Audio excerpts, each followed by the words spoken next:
because I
Welcome everyone to the regular City Council meeting of Monday, March 1st. I will ask the City Clerk for a roll call, please.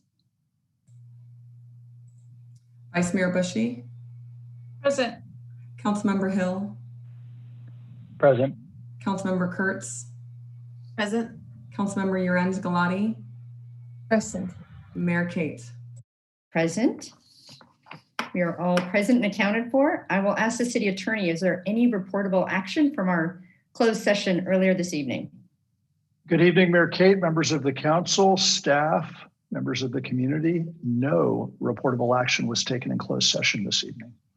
Thank you, City Attorney. So as always, we'll start me with just a few welcoming remarks. So we appreciate everybody out there in the virtual land who is participating tonight in our local civic fabric. It's important stuff. Even though we're not together in a room, we are still together.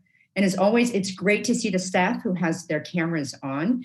Those are the folks that enable our city to function so well every day of the year, especially this past year. So we are marking tonight's meeting by recognizing, believe it or not, it was nearly a year ago today that California shut down in response to the emerging pandemic. Our country recently passed the terrible milestone of 500,000 lives lost to COVID-19. And that is why you might have noticed recently our flags in the city were at half staff. All of us here and all of us in our communities recognize the enormous suffering that has transpired over the last 12 months, and we have to continue to look out for each other and take care of each other. But tonight, as we look at the past and the year it's been, we're also looking to the future. And I am, and hopefully you are too, cautiously optimistic by what's on the horizon. So first, 22.9% of residents of Marin have received their first vaccination shot. Just think about that, 22.9%. And 10% have received both shots. Change is ahead of us. And now also, Marin County is in the red tier, which relaxes some of the restrictions around dining and retail. In San Rafael, this means the restart Thursday and Friday night of the Dining Under the Lights program. The first night will be March 11th.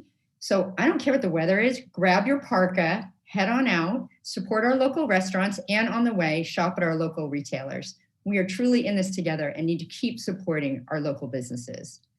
I'll close my remarks with the land acknowledgement as it honors the original Indigenous people who have lived and currently live in the city of San Rafael. This city is traditionally home to the Coast Miwok people, and we thank these original caretakers of our land and honor their continuing involvement in stewardship practices that benefit us all.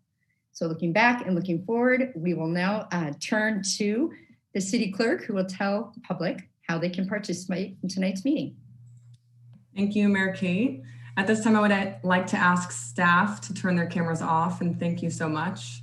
This meeting is being streamed live to YouTube, where viewers can provide comments in the live chat, or they're welcome to attend by telephone at 669-900-9128. And they can use the meeting ID 817-3692-0337#, or they can comment and watch directly through Zoom using the link on the agenda and also provided on the live chat on YouTube. If you're commenting over the telephone, please press *9 when Mayor Kate opens the public comment period. And once you've heard a notification that the host is inviting you to speak, you'll need to press *6 to unmute yourself. If you're commenting through Zoom, you can use the raised hand feature and let us know that you would like to speak by using that feature and wait until you've been unmuted. If you're commenting through YouTube's live chat, please write public comment in caps, introduce yourself, and submit your comments to be read aloud. And please note that there is a character limit on YouTube, so you'll need to submit your comments in groups. If you've submitted comments in advance of the meeting by email or letter, that all of that correspondence has been forwarded to the City Council and published to our website with the agenda. And closed captioning is also available for this meeting, and that link is in the live chat as well. Thank you, Mayor Kate. Thank you. Yep, I got it. Thank you, City Clerk Lara, and a special thank you to you and Brenna, who's also in your office, for over the past year enabling our local democracy and our civic engagement to continue at the level that we all want here in San Rafael and that we're proud of. So thank you for making it happen. So with that, are there any comments from the public on topics that are not on tonight's agenda? Yeah, so same as I just announced. If you're commenting by Zoom, please use the raise hand feature. If you're over the telephone, please press *9. And if you're on YouTube, please go ahead and submit your comments and write public comment in advance. And I do have a speaker. Okay.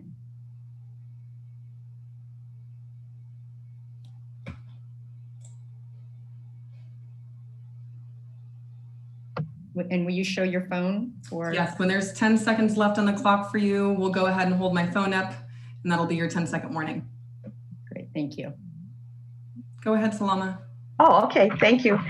To Mayor Kate, and this is, I think this is Women's Month, is it not? Oh, We'll have to comment about that at the next meeting. Okay, thank you. Okay. Salam Alaikum, Commission on Aging, and I just wanted to make an announcement about our Thursday meeting, March 4th at 10 a.m. We're going to have it on safety and healthy living at home for older adults. And since I didn't send you the flyer earlier, the best way for people who would like to join by Zoom is to just call the county at 415-473-4381 for how to log on to get the Zoom number. There's also a dial number 1-669-900-6833. So anyway, they're excellent speakers, but basically you'll be learning how to prevent falls, hear about what makes a healthy and safe and energy efficient home. Thank you. And gain knowledge of fire safety measures. Thank you. Salama, thank you so much.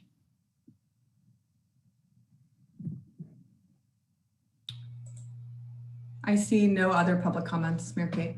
Okay, thank you, City Clerk. That I will turn to City Manager Schutz for his City Manager report. Thank you, Mayor Kate and Council. Tonight for updates and announcements, I wanted to spend a little time on our employee recognition event that we held virtually over Zoom last Wednesday.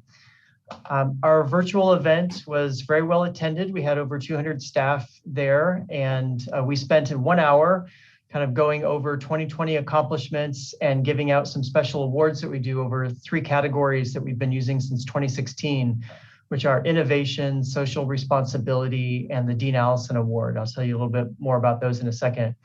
We typically award a couple employees each year in each of these 3 categories, but 2020 was no typical year. So we ended up presenting more awards than usual. I did want to kind of go through briefly, at the risk of minimizing their accomplishments by being so brief and not providing enough detail, I wanted to list off the award winners and just give you a quick example of why they were nominated and won an award. If I do more than that, this is going to become more than just a quick city manager updates and announcements, and I'm going to delay the other agenda items. But I did at least want to name the award winners and give you a brief idea of their contribution so that our community can get a better idea of our city employees and their work. The first category was the Innovation Award, and we define this in many different ways. It could be a small process improvement, figuring out how to do something better. It could be a larger thing, moving things online. It doesn't have to be technology, just improving city services. We had 4 winners of this award. The first one was Vin Pham in digital service, and Vin led the cross-sector technical team building the free Wi-Fi network in the Canal neighborhood during the pandemic. So this is the free Wi-Fi network that helps students get good internet access, fully participate in their classes. And the work, I think, is subsequently expanded on with Digital Marin. I see Lindsay's catching up, putting some slides up. That's Vin. The next person is Gabby Farias. And Gabby was really instrumental in the beginning of COVID when we knew that there were going to be a lot of essential workers that needed to keep working, but that they didn't necessarily have childcare in place. So Gabby was very instrumental in helping us figuring out how to redesign the childcare program so that we could safely provide childcare. It then went on to become It was one of the first childcare pop-up programs in the state and was also recognized by the California Parks and Recreation Society. Michelle Ginn in planning. When the shelter order started, you couldn't come into our counter anymore and talk with planning staff and building staff and code enforcement. So Michelle was able to quickly partner with others in our organization to initiate a virtual front counter. So you could continue to get input and feedback, get your questions answered virtually by staff. She also made our forms online, incorporated e-signatures, just kind of moved everything online so that people can continue to get the work done that they needed to get done. The last winner of what we call the INI, or the Innovation Award, was Fire Captain Nick Giusti. And Captain Giusti has been involved in 18 recruit academies, believe it or not. So in addition to training nearly the entire department of sworn firefighters, he's developed all sorts of new innovative methods of training and evaluating recruits, while also maximizing the use of duty engine, truck, and transport companies to conserve valuable resources. So some really amazing accomplishments by those winning innovation awards that made such big changes for us in 2020. The next category is social responsibility. And we use this award to recognize employees who go above and beyond to volunteer or show a commitment to giving back to the community. And for the first time ever, since we've been doing this award, we selected a department, or actually 2 departments, instead of a person. So the San Rafael's public safety professionals, really, we couldn't choose. You know, we selected everyone in the police and fire department for all of the work that they did. And just briefly here, there was so much uncertainty in the beginning of COVID. It was a very real and dangerous threat of this unknown, and we knew it to be a deadly virus, but we didn't have all of the protocols in place early on. And so these were the women and men of city staff in public safety that were out on the front lines, working with people on a daily basis, and really on the fly, you know, developing the protocols through their own experience, things that was working better in the field, and working with our health professionals at the county to come up with how to provide these kind of services safely. There's some people that can move to work remotely, and you just can't do that for most of the things that we provide through public safety. When there's a 911 call and you need a paramedic, you need them to show up at that time, and they're amazing at doing that. They do it 100% of the time. And we're just so grateful to all the work that public safety did during this process. They not only answered every 911 call, but at the same time, they were playing leading roles in the vaccine distribution, directly providing vaccines because we have paramedics, ensuring COVID-related personal protective equipment, working on helping get people that are experiencing homelessness into housing through the Project Room Key program at the state level, and getting out health messages about to our community disproportionately impacted by COVID, and really just doing whatever it took to keep our community safe. So we wanted to call out our police officers and firefighters separately. Also in social responsibility, we called out Ana Santiago in code enforcement.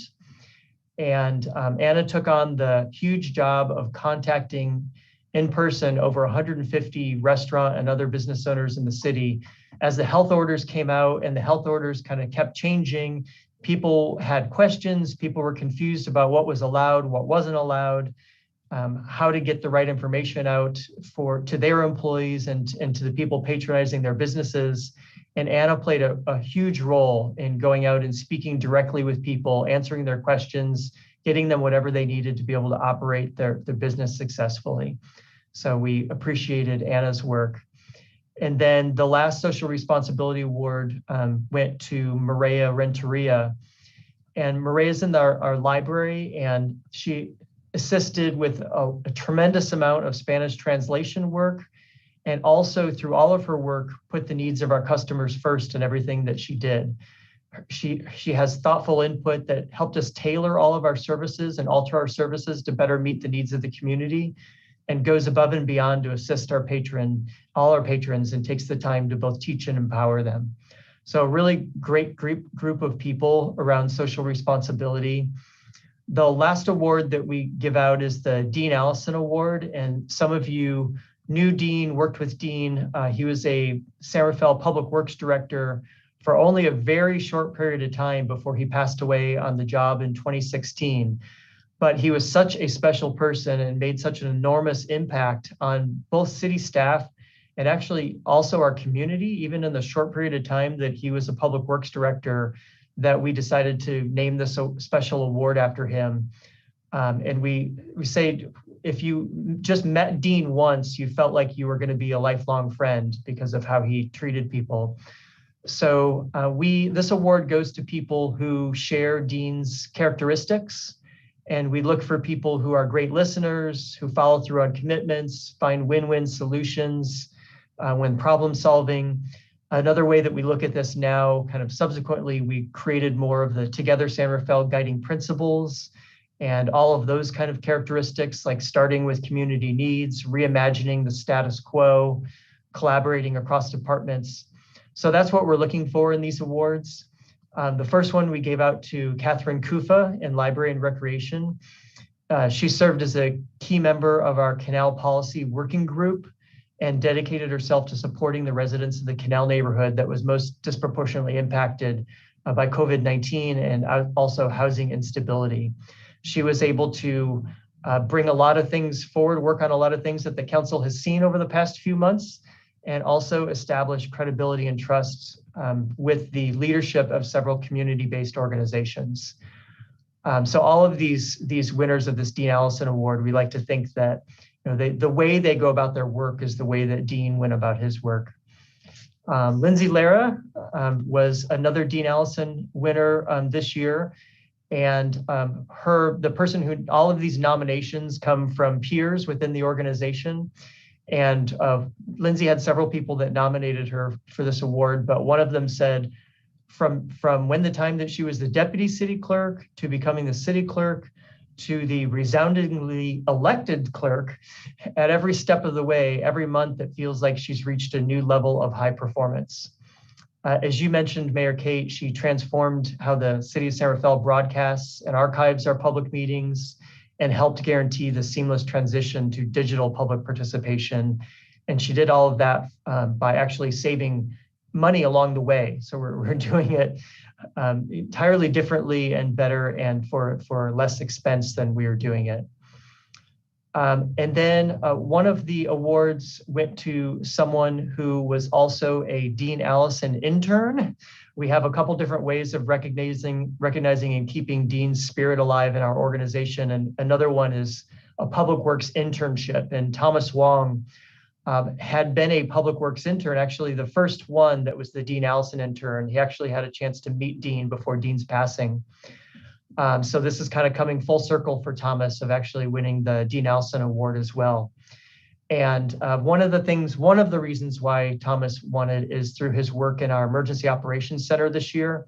He started off by, ordering the signage that went in the playgrounds and ordering supplies and things like that, and then kind of worked his way into logistics section chief, and then also served as the operations sections chief, sometimes at the same time, and really just took such a major leadership role in our Emergency Operations Center, just solving problems and getting things done, always with the community in mind of how we can best communicate what's going on, answer questions, and make sure people know and are being as safe as they possibly can. So he remained receptive, organized, positive, always displaying appreciation to his coworkers and showing true leadership skills. And then the last Dean Allison Award went to Sylvia Shelton Gonzalez, our HR manager. And Sylvia took charge of what we call EOC, or Emergency Operations Center, human resources activities, as well as continuing her regular day responsibilities as well. She co-created several important documents, which we leaned on throughout the year, such as the COVID exposure chart for city employees, the procedures for remote work, guidance on the Families First Act, voluntary retirement separation program. And she did all of these things while taking time to listen and communicate, ask great questions, and educate others. So these four people approach their jobs, as I mentioned, in the way that Dean did. And the way they do that is treating it as an honor to serve San Rafael and building trust and good relationships kind of wherever they go. Every interaction is important, and we know that we're building trust and developing relationships in every interaction that we have. So I just wanted to say thank you, all of our great city employees, not just these award winners. We really tried to stress at the recognition event that it was an extremely difficult year, and we got through it by kind of all pulling together as a team and appreciating everyone for their role in assisting the organization, assisting our community through 2020.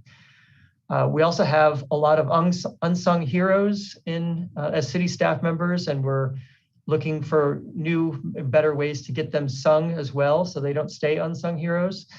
But I just wanted to call out this particular group that won these special awards that we gave out last week.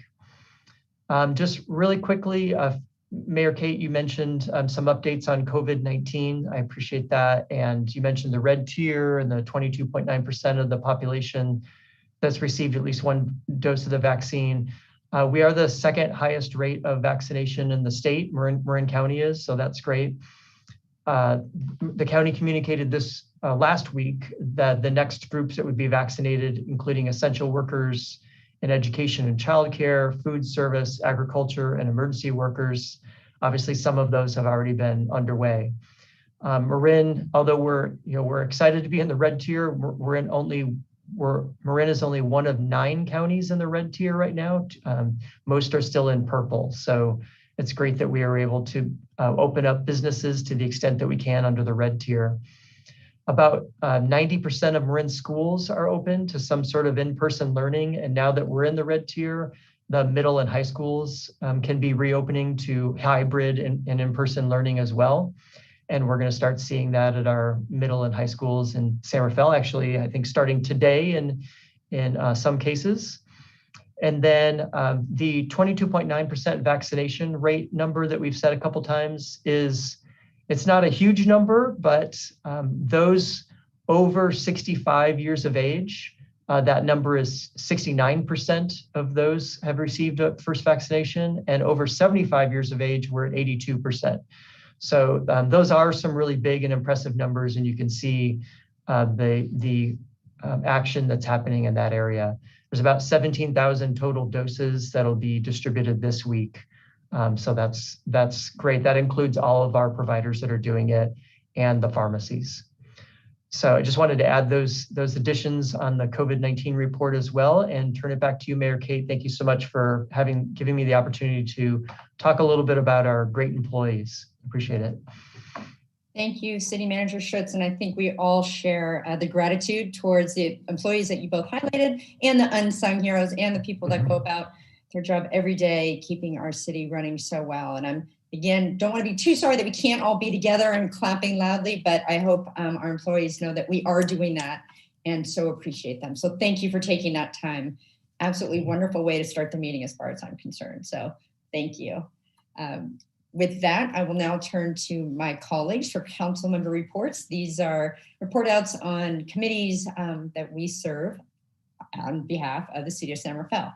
Vice Mayor Christie, did you attend any in the last 2 weeks? I did. On February 18th, I attended the San Rafael Library Foundation meeting. The primary topic there was the recent kickoff of the conceptual plan development for a joint library community center at Albert Park. Great, thank you. Councilmember Hill. Yes, I attended a few meetings last week. These are my first, having been the latest comer to this council. I had my first meeting with the City Schools County Liaison Committee. I was joined by Mayor Kate and City Manager Schutz. Most of the discussion was focused on reopen. There were other topics. I think most people will agree that it's mostly good news. Schools that are not already heading back into open are in hybrid mode and moving further along as we move more towards yellow. That will continue. But that was the main development in that meeting. I attended last Thursday the Ad Hoc Microgrid Task Force Committee meeting, mostly hearing about how other municipalities in Marin are advancing their microgrid projects, and heard from some law students from UC Berkeley Law School who are engaged to research enabling mechanisms for microgrid adoption. And those are the two that I will report on. I attended MCCMC as well on the 24th, but that was my first meeting. It was mostly introductory, and we went around on reports from the rest of MCCMC. Thank you. Thank you very much. Councilmember Urens-Gulati. Yes, hi everybody. I attended a few meetings as well. So I attended the Marine Clean Energy, which was very interesting. They are trying to figure out how to support the underserved community. So they have a targeted customer cost relief with a new MCE Cares campaign. So stay tuned for that. That is coming soon. And I think the theme is electrifying vehicles. So I attended also the Marin County Council of Mayors and Council Members for Climate Action Committee meeting. And there was a guest, it was Cool the Earth. And again, it was all around EV cars. They were talking about the Drive Clean Bay Area campaign, mentioning that the public transportation, they are the biggest polluters. And by 2035, there's going to be a ban in the sales of gas cars. So the time is to change to electric is now. Some of the challenges is that one of them is the government incentives are always for new cars, but not everybody can afford to buy a new car. So they are working on expanding the incentives to used cars. And even if they are not electric, it's better to have a newer gas car than one that is very old. So also talking about the multi-unit dwellers. So when you're thinking about charging electric cars, excuse me, and you live in apartments, it's really hard to find a place where you can charge yours. So a tip on when it's the best time to connect to the grid is from midnight until 3 p.m. So I know that maybe at 3 in the morning is not the best time, but definitely the morning is always a better choice if you can. And then everything around advancing local infrastructure, adding more fast battery charges for government and also local businesses. And also consumer EV adoption with a Drive Clean-a-thon is going to be happening in June, where consumers can save up to $8,000 for electric cars. So that's my report. Thank you. Thank you. Councilmember Kurtz. Thank you. The Marin Wildfire Prevention Authority is up and running, full steam right now. I've been nominated as the chair of the Finance Committee. So we are in the throes of budget planning for next year. So there'll be definitely more updates coming soon around how the funds are going to be allocated, but it's all good. We also had a board meeting and a lot of focus right now with we're going to be hiring a new project manager, and those applications have just come in and that's been closed. And so we'll have some new updates for that. I'd like to thank Chief White and Quinn Gardner for their role in participating on the Marin Wildfire Prevention Authority and representing San Rafael so well. A lot of work to come and looking forward with that. The MCCMC Legislative Committee did collectively agree to, as Mayor Kate is aware, for SB 9 that was introduced by Senator Atkins, its housing development approach. And the recommendation that was put forward and agreed to by the Legislative Committee was to oppose unless amended. Good intention, but not right necessarily unless there's some modifications there. So as a group, we all agreed, and Mayor Kate has already sent a letter also for San Rafael. So there'll be more coming around that. And then I also attended the Homeless Committee, the MCCMC Homeless Committee, which there's always a good conversation and discussion of what's happening across the county in terms of working with our homeless community. That's it. Thank you. And I'll round out our report outs. I attended the Marin Transit meeting. So they have started up service for a handful of schools as schools start to open because of resource constraints and spacing capacity. So the big buses can only have a handful of students. They haven't been able to provide buses for all the schools that are opening up, but they've looked at the ones that they can provide the best service to, and they have started to do that. In addition, Marin Transit has partnered with Golden Gate and SMART to provide free transit for vaccination sites There's a site out at the ferry, Larkspur Ferry Terminal, and it's really aimed at reducing transportation and cost barriers for community members to get vaccines. And in addition, so actually, as I say all this, let me see, hold on. I have both TAM and Marin Transit on my little piece of paper. Oh, and then the last one was equity statement. So both transit agencies, actually, Marin Transit talked about an equity statement, and transportation, it's being done throughout agencies throughout the Bay Area, including MTC. So at Marin Transit, we had the conversation, and then I also attended a TAM meeting where we did have a similar discussion about equity and transportation. And there was also a fabulous update on all the current programs and projects that TAM is up to. So if you're interested in TAM, go find that meeting and watch the video, because they did a very comprehensive overview. And finally, there was another MCCMC economic recovery meeting that Councilmember Yorenz Gulati attended as well as myself. And I appreciate all my colleagues taking the time to report out, because I really want our community to know, in addition to this virtual dais work, we're out there representing our residents and representing our city in lots of different fashions. So it's important that we have that opportunity to report out. And plus, if someone watching hears something that they're interested in, they can contact us to learn more about it. So with that, we will move on to our consent calendar. Are there any items that, that my colleagues would like to hold for comment or discussion? If I may, Mayor Kate, I would like to call out an error on item 5B. It's just the agenda language. So the ordinance title is correct in the actual ordinance, but there was a deletion during the first introduction of section 14.12.040, which was approved by the City Council at the last City Council meetings, but it's on the agenda language this time. However, the ordinance would not include that language, just to note. Okay, thank you for that clarification.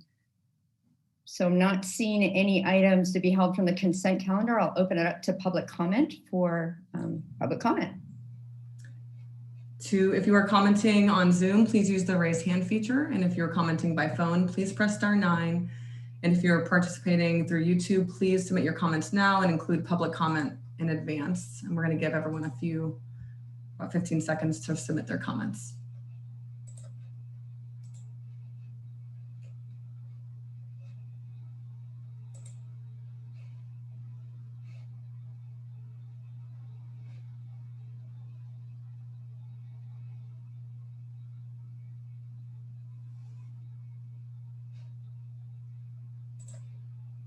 I see no public comment. Thank you, Madam City Clerk. With that, I request a motion for the consent calendar. I'll make a motion to approve the consent calendar. But I'd also like to add a note specifically on my vote on this one, that I'm approving voting yes on the whole housing item, because the ordinance does not set the 10% inclusionary that I objected to at the last meeting, as that was done of the resolution. I just want a clarification on that. So because I voted no at the last meeting, but I'm voting yes on the consent, but it's specific to that item. Am I following? I'm not sure if I'm following you. Maybe the city attorney can help out. I just want to make sure it's totally clear what is happening. Thank you. The city attorney can confirm that was based on their guidance. There he is. Could I have the question again, please?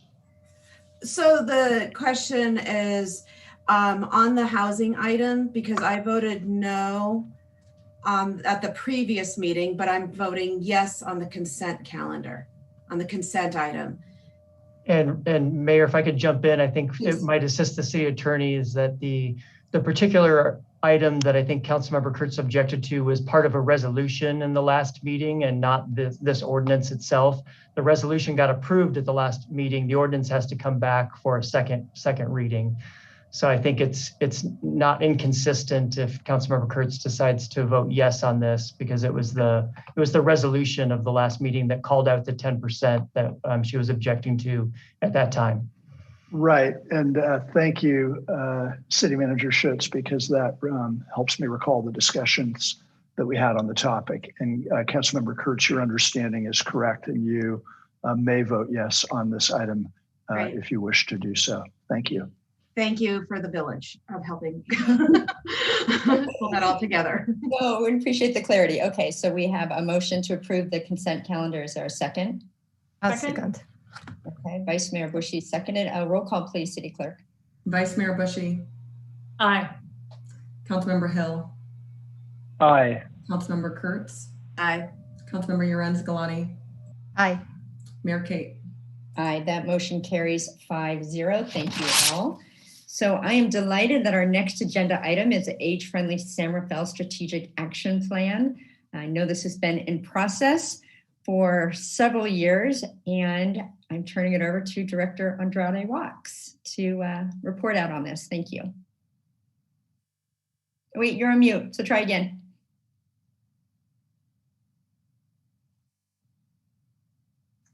There you go. Okay, here we go. All right. Well, good evening, Mayor Kate and City Council. I'm Susan Andrade Wax, the Library and Recreation Director for the City of San Rafael. It's my pleasure to introduce the members of the San Rafael Age-Friendly Task Force who will be presenting the strategic plan tonight. However, before we begin, I'd like to provide some additional background information.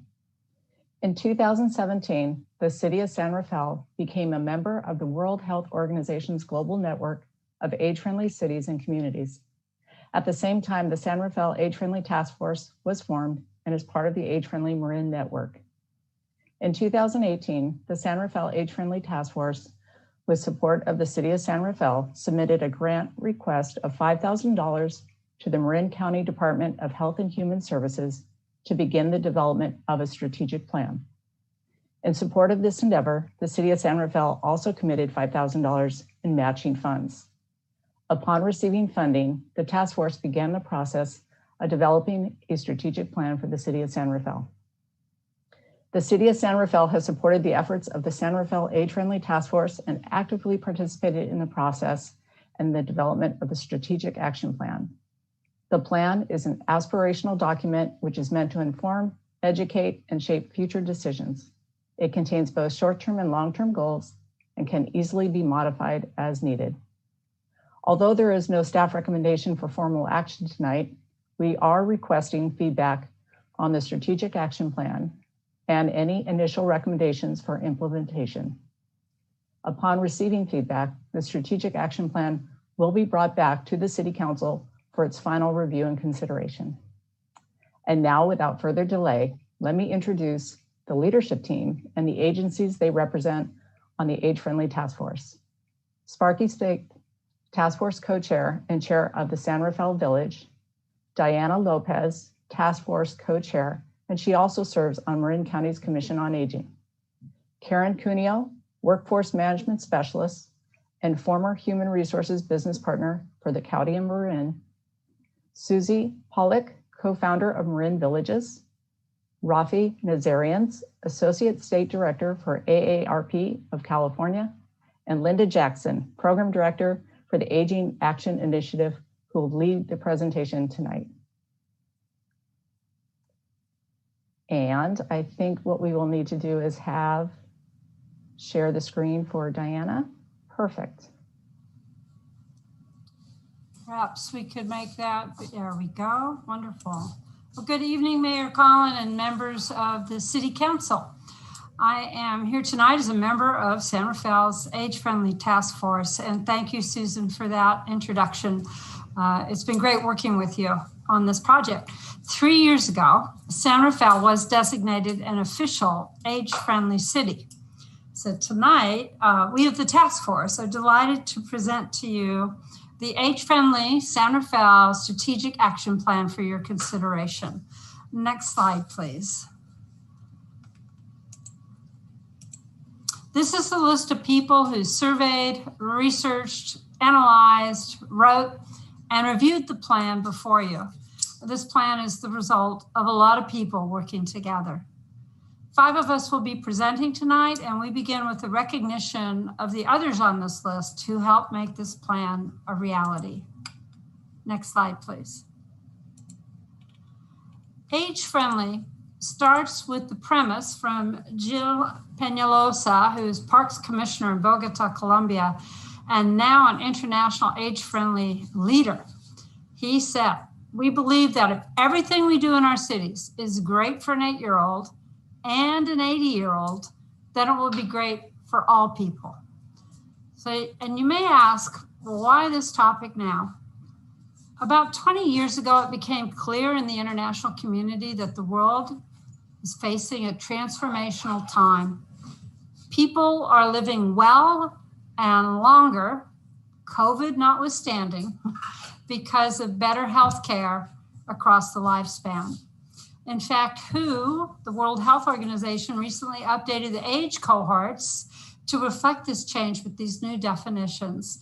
And so I'm sure everybody will be happy to know here that we will all be young well into our 60s. This transformational change is happening here. In fact, in the previous decade, Marin went from having the same number of older and younger people to having twice as many people over 60 as under 18. Next slide, please. Age Friendly is an international movement under the auspices of the World Health Organization.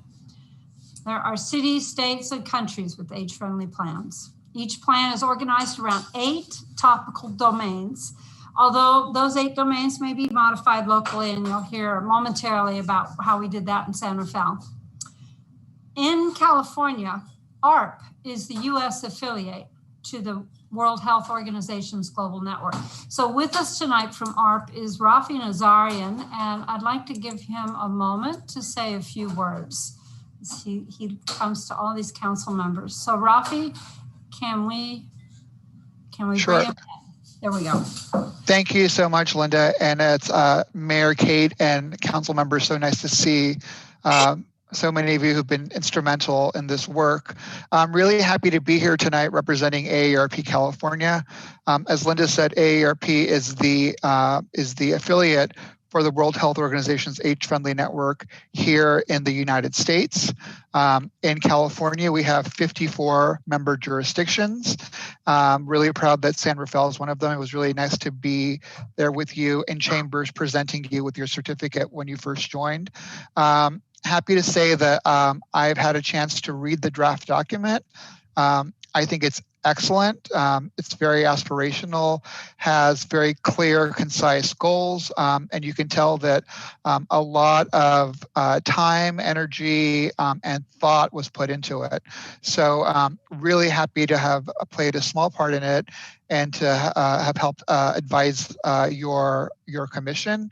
Really great to be here with you tonight. AARP will continue to work with the city of San Rafael to provide resources like our strategic age-friendly team, our community challenge grants, and others as they become available.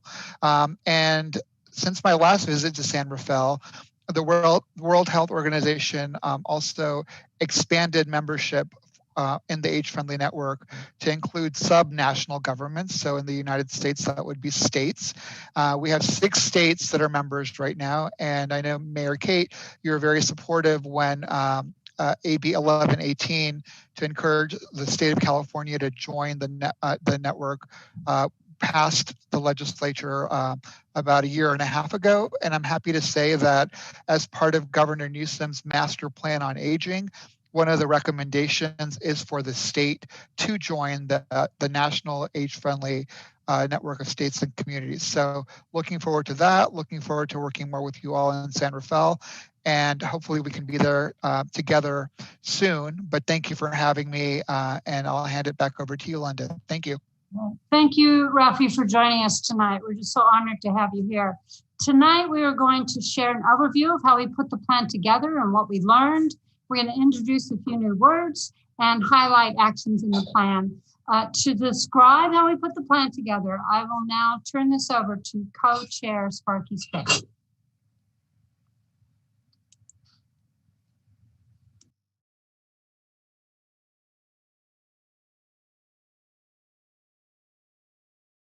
Sparky, you'll need to unmute yourself. Yeah, sorry. So I'd like to share with you a little bit about the history of how we began the age-friendly movement in San Rafael. And as you've heard from Susan Andrade Wax, who's been a great partner, we have started in 2017 with a couple of meetings with then Mayor Phillips and Mayor Kate. And several of us here presenting were in those meetings. We had several conversations about what we could do in the age-friendly world in San Rafael, and if we're ready for that commitment. And we were. So we partnered together to submit an application to the World Health Organization, which was completed by the city and the Age-Friendly Task Force, and we were accepted. Right around that time, we did create our Age-Friendly Task Force because we had some work to do. And I just want to say, for anyone's listening, we still have work to do, and we would love to have more people join us on the task force. So the application committed us to a continual improvement process that takes 5 years. We have just completed the planning phase, which includes the assessment and the creation of our strategic action plan. And that will be followed by implementation, and then for 3 years, and then an evaluation of our progress and success. In the beginning, we did take a look at how age-friendly San Rafael was in 2017-18. We did an internal SWOT exercise, strengths, weaknesses, opportunities, and threats. And we did that with our task force and several city staff. And we looked at what existed in San Rafael and what is working. And there is a lot of that. And we have built into our plan, I think, an acknowledgement of the work that's been done and how we can build on that. And we also reached out to the community. We started by engaging the Frameworks Institute, which is a group that works on reframing issues that are in the public sphere. So we wanted to look at reframing aging and learning the language and strategies for successful communication on the issue of aging. And also, we held key informant interviews with a lot of the department heads. We spoke with the fire chief, the police chief, library, public works director, recreation director.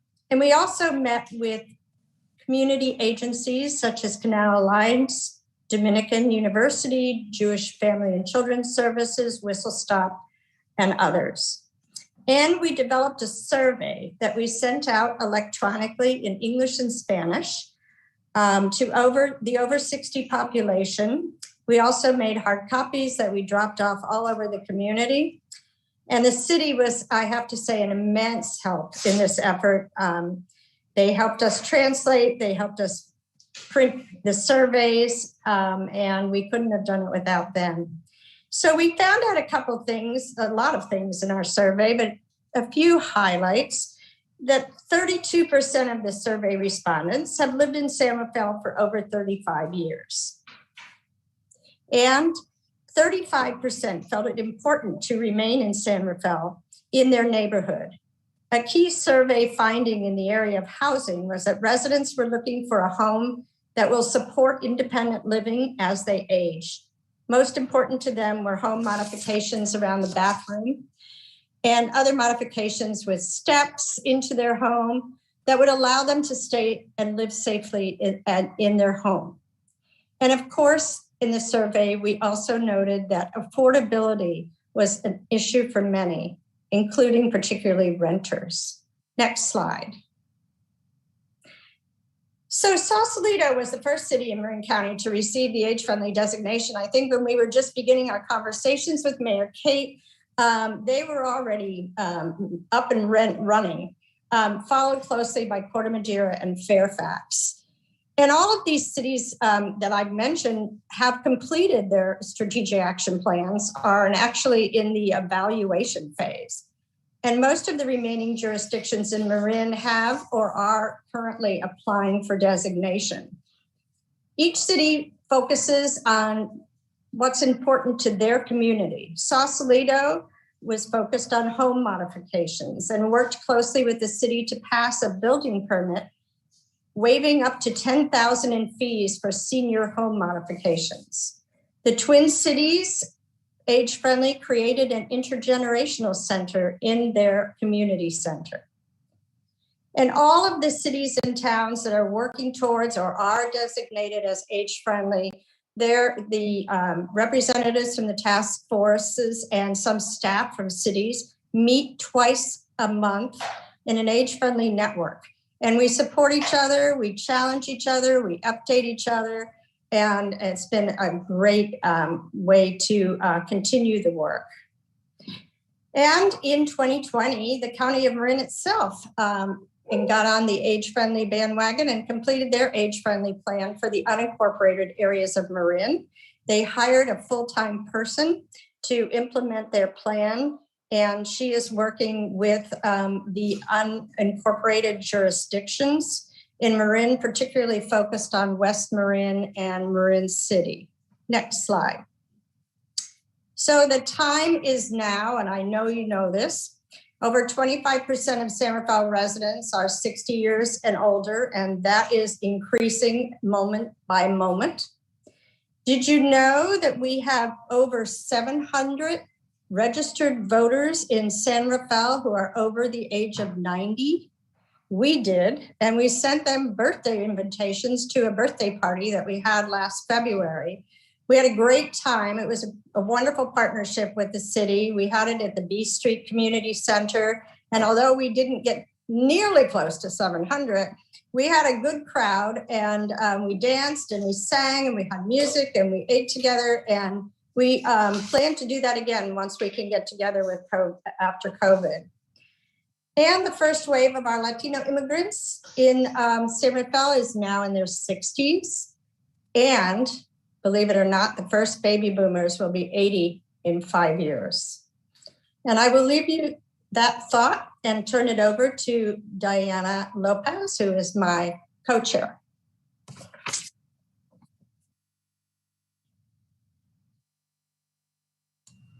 Thank you very much, Sparky. Some of the foundational principles of the work that we have done, among them are ageism, intergenerationality, and intersectionality. Ageism is a combination of prejudicial attitudes and discriminatory institutional practices about older adults, old age, and the aging process. Society does not treat older adults as equals. Our participation is marginalized and our contributions minimized. To change this dynamic, the field of aging needs to advance a set of core ideas that create shifts in public understanding, essential to build the political will to create a more age-integrated society. If we make the appropriate adjustments, I think, an aging population could yield an incredible longevity dividend, as Americans gain an average of 2 extra decades of life in which to make social, civic, and economic contributions. The American Society on Aging just recently announced that they are developing a research agenda to combat ageism. Some of the issues that they are looking at researching are the pressing need to understand the role ageism plays in workforce participation and performance, the ways in which ageism may limit the effectiveness of interventions that improve health in older populations, and the failure in much scientific research to differentiate between pathological and normal aging, thus producing overly negative conclusions about the effects of aging. Here are some examples of aging. So in this 60 Minutes interview, Nancy Pelosi talks about her daunting agenda, protecting the country against nuclear attack, invoking the 25th Amendment, the legislative agenda going forward. And then Stahl says, can we talk about the A word? And Pelosi says, what's that? And Stahl says, age. In other words, you're old, which Pelosi is, but so what? Pelosi is also white and straight and does her own laundry. Would Stahl have asked her about any of those aspects of her identity? More importantly, what does age have to do with the crisis unfolding in Washington, D.C.? The people who smashed Pelosi's furniture were mostly younger. The people cowering were mostly older. So what? What matters is what people stand for and how they act on those beliefs, not what we look like or how old we happen to be. Yo, Leslie Stahl, that was ageist.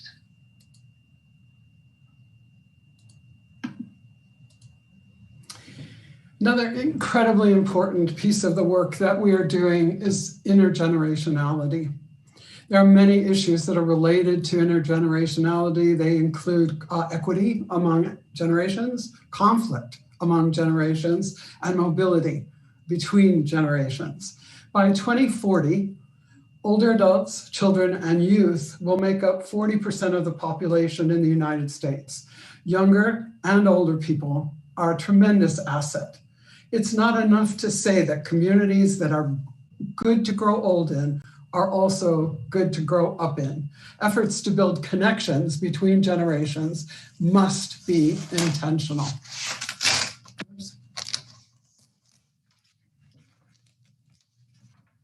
The partnerships with local governments, congregate living sites, schools, colleges, universities, service organizations, businesses, cultural and community organizations, and community members of all ages are essential components of successful intergenerational communities. Intersectionality.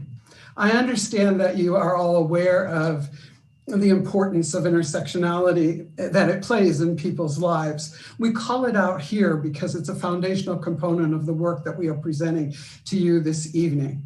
As you're aware, Kimberly Crenshaw, who's a professor at Columbia University and also at the University of California in Los Angeles, coined the term intersectionality about 25 or 30 years ago.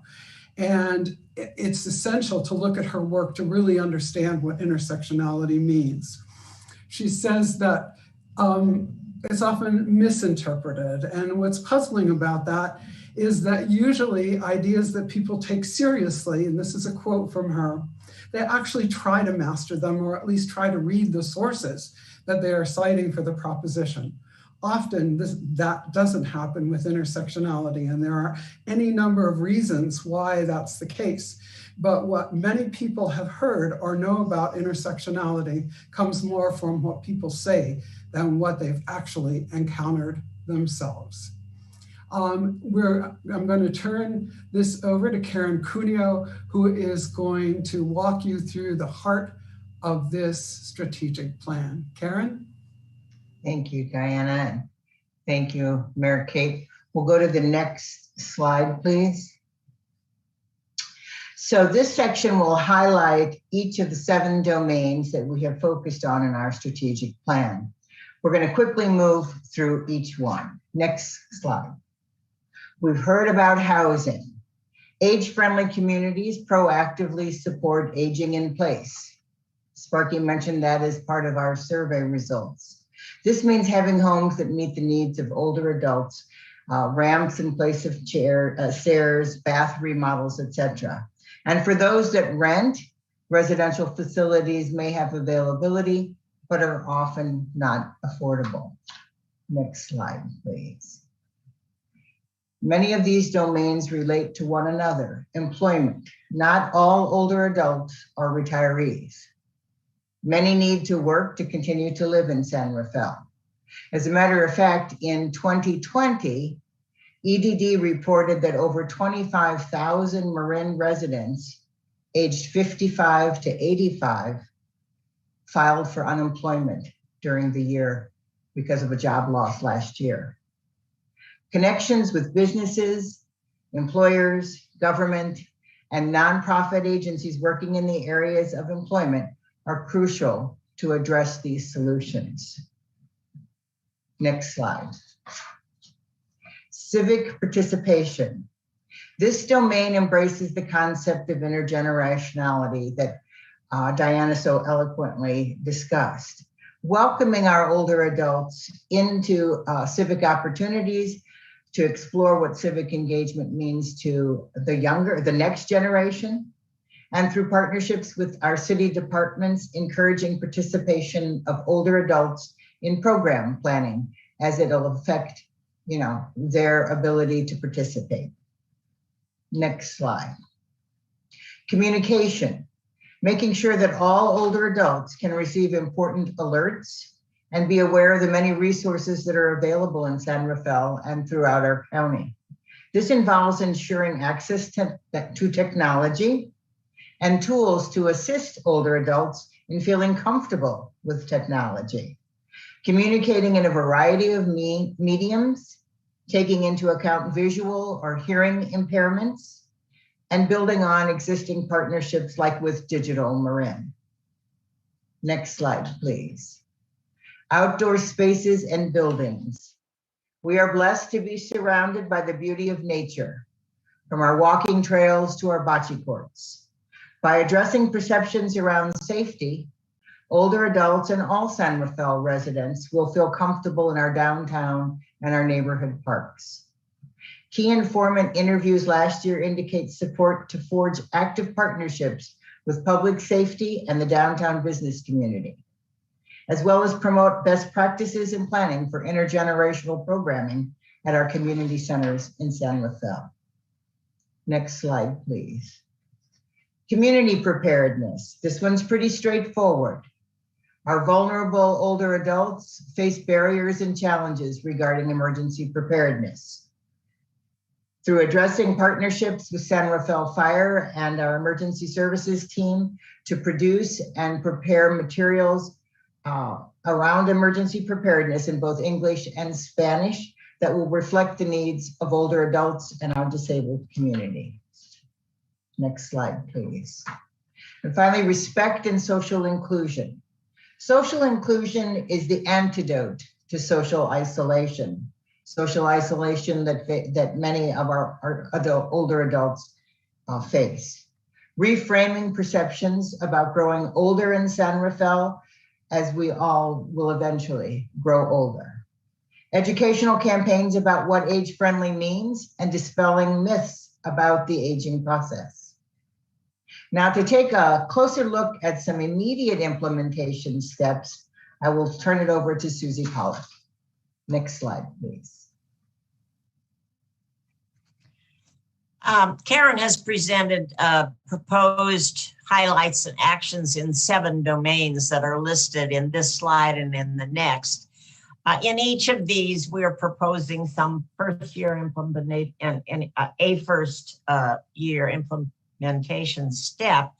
And generally, they all require that we do additional research, that we engage in other steps to further contact and partner with city staff. Others are designed to improve communication, to build community partnerships, and provide education. So I want the next slide, and then the next slide. So what do we hope will be some first year initial implementation steps? When Sparky and I approached then Mayor Phillips about this global effort and our becoming an age-friendly city, we were drawn to the process, but because it requires a partnership between the city and its older residents. The good news is that investment has already been made in San Rafael that offers us safety, involvement, and concern. But now, with rapidly increasing lifespan, diversity, and with our collective expertise, we have a new and demanding opportunity. We feel confident that moving forward together, we can achieve more, and in the process, the recognition we deserve. So what are the next steps that will provide us early wins? First, we of course hope the San Rafael City Council accepts this age-friendly strategic plan and that we then can begin work with departmental designees. We will share plan highlights with San Rafael residents through the city manager's snapshot, the city website, which is excellent, by the way, and in that way encourage broader participation in this work. We want them to build on strong existing partnerships focused on older adults, and finally to commit to meet with this. We will commit to meet with the City Council quarterly to provide progress updates and to strategize. So Mayor Kate, we thank you and the City of San Rafael for your support and involvement heretofore and in the future, we hope. And we now welcome your questions and your comments. Thank you, Susie. Thank you to all of you. Maybe you stop screen sharing, we can see each other again. So what we'll do, we normally do is we will, there you are, we will ask questions and then see if there's any public comment or questions, and then we'll come back and make comments because I'm sure we all have input that we'd love to share. So we'll just start with the question part of it all. Vice Mayor, oh my gosh, you guys all shifted around on me. Vice Mayor Bushy, there she is. Do you have any questions for the team? One question. You talked, first of all, excellent presentation, very comprehensive. One thing I want to focus on that has really come to light as we're addressing the global pandemic, and that is the ability of our older citizens to access online communication and to interact with online appointment making. Do you have any specific recommendations that we could bring forward, or do maybe a plan to bring forward some specific recommendations to address that issue? Sparky, do you want me to respond to that question? The digital, there's a group, county group with a digital called the Digital Divide, and it's being, it's a strong program. It's just starting. And so what our plan will be is to interface with them and see, we've already, I've met with the program manager, and Lee Pullen has met with program manager, and another, Sybil Boutillier, who is an age-friendly person from Sausalito, has met with her. And so, yes, we have started that process, and we will be bringing the ideas and finding out from them what we can do to support those efforts for an age-friendly San Rafael. Thank you. Great. Councilmember Llorens Gulati, do you have any questions? No, I just wanted to comment. It's a great presentation, a great strategic plan. I especially love the part of the intergenerational connecting the youth with our elders. So I'm excited, and I look forward to continue the work. So thank you so much, everybody. Thank you. Councilmember Kurtz, do you have any questions? Along the line, so thank you for the report, near and dear to my personal life as well, and the work that you're doing.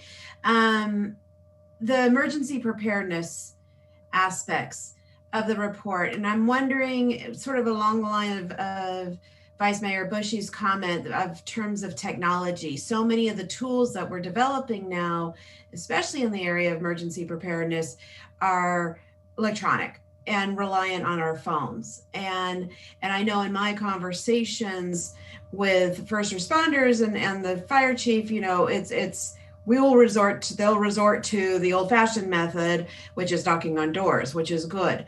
And I'm wondering, in terms of the analysis and the survey work that you've done, what is our expectation of how many people, as we're looking at boomers now becoming in the 80s, maybe that population is going to be more comfortable with cell phone versus others? And I'm wondering if the data you've collected, if you've sort of identified the comfort level of where people are at in terms of technology, and really specifically cell phones. I'll take that. I thank you for the question. You know, there's varying levels of technology comfort and expertise in older people. We haven't really explored as much as we can. I think that's one of our first year goals, is to get a real clear picture. We're working with the Marin Center for Independent Living, who is also, I think, working with the city to support the disabled people and the evacuation and the emergency services for that population. And we're going to work with them as well. Some of the things that they have done in other age-friendly communities, which we can borrow, they I think it's in the Twin Cities. They funded weather radios. So they got all of the older people. And of course, it's not, these are small cities, not like San Rafael, but they got weather radios for their people who are over 80 and who are not connected, so that they can listen to the radio and understand what's coming and be prepared in that way. But the alerts and all of the information that we are used to getting is not a great strategy for older people at all. And many of the people that I work with in Marin Villages and San Rafael Village, they don't even have smartphones and they don't have computers. And they don't want to get a computer and they don't want to be connected to that way. We also in San Rafael Village worked with Quinn Gardner and gave out to all of our members, like 80 some members, emergency fanny packs that were stuffed with goodies, and we put in extra masks and things. And Quinn did an emergency presentation for our group virtually and walked them through the bag and how to work with that. And that was really helpful. It's a personal touch kind of a situation for older people. They need to have the emergency, groups in their neighborhoods. And I know a lot of the homeowners associations are working on that as well. Great, thank you. Sparky, it seems too that it's kind of a natural for an intergenerational project. Mm-hmm. That's true. Thank you. Councilmember Kurtz, do you have any additional questions? No, thank you. Thank you. Councilmember Hill. Yes, well, first, thank you so much for this presentation. I think it's such a wonderful reflection of how so many folks can come together in common cause for something that is so essential for our community. So thank you first. I had two questions. They're more clarifying in nature. I was trying to map the different domains to what would happen in year one. And I noticed that transportation and social participation were not in year one. And I assumed that just we want to make sure we can accomplish everything we set out to do, but I didn't want to assume that, so I just want to clarify why transportation. Well, yeah, I'd like to clarify that. Well, we weren't obligated to do every domain, first of all, and we didn't feel like we had the bandwidth to do transportation, and we knew that there were a lot of agencies like San Rafael Village, Marin Transportation, and Vivalon, who were providing transportation services for older people. So we sort of skipped that one. And social participation, we have woven in that into the other domains that we're focused on. So the open spaces, the parks and open space domain, the civic participation, the respect and social inclusion. They sort of all, they're there together. So that's why we didn't do those. And we're not, it's not in our plan. So it's not in year 2, 3, or 4, or 5 either. And I think there was another question about why did we include emergency preparedness when it wasn't one of the initial domains, and it was Mayor Collin who asked us to include that. So that's the reason that emergency preparedness is there. Great. And then the final clarification, and it's not even a clarification, but I look forward to the next iteration. I really appreciate the fact of the intention to meet quarterly, and that is to make sure that we're making measurable impacts and making sure that we're all being successful. So I'm looking forward to continuing as part of council to partner and help enable and activate this plan. Thank you so much. We hope that we will have a champion.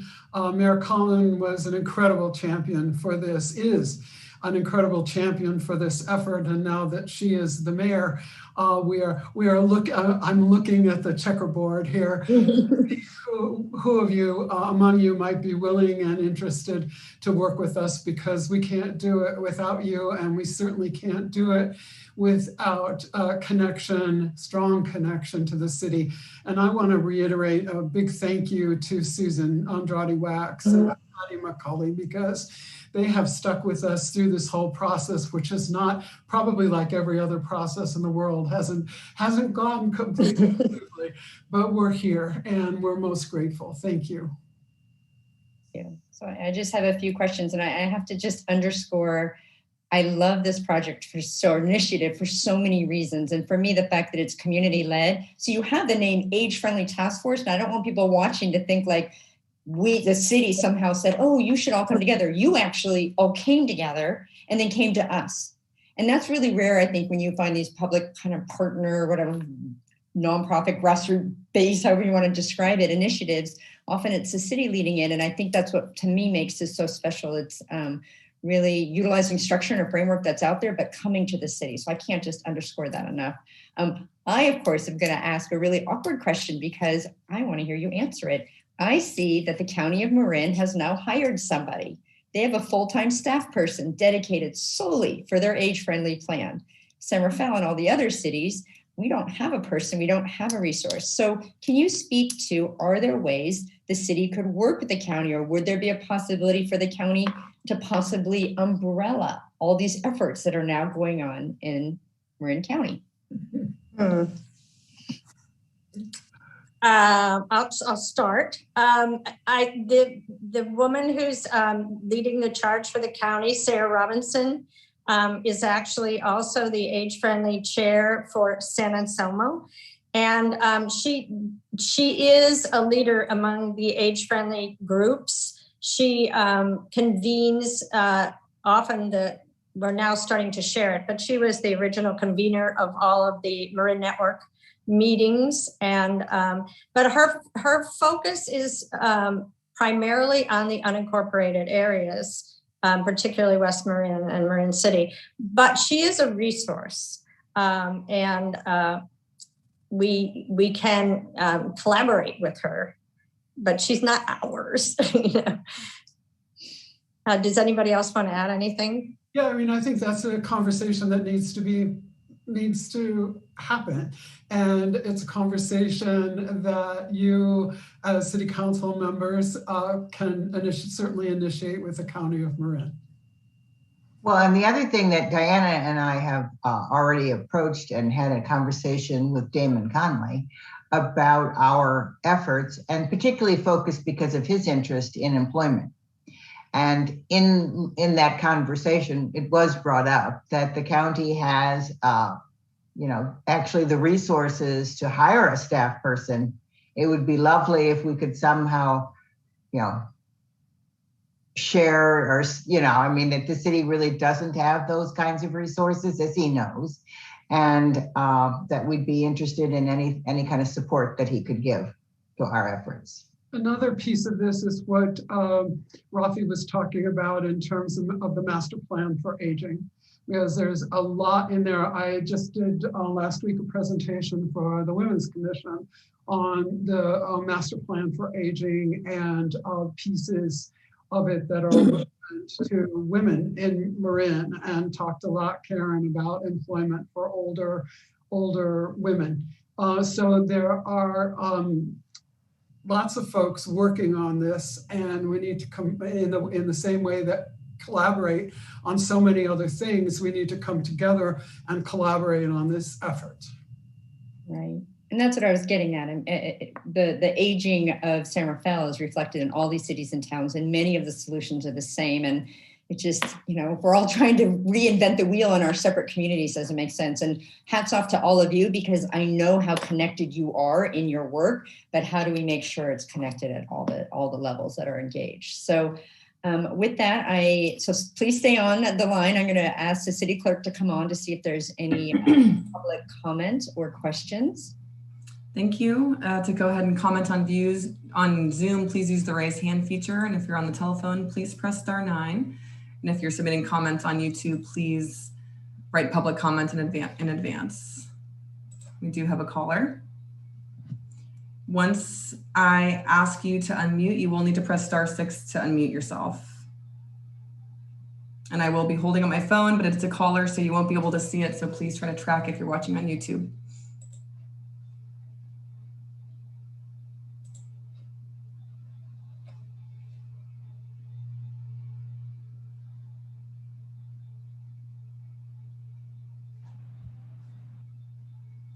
Hello, this is John Reynolds. I'm a resident of the Canal.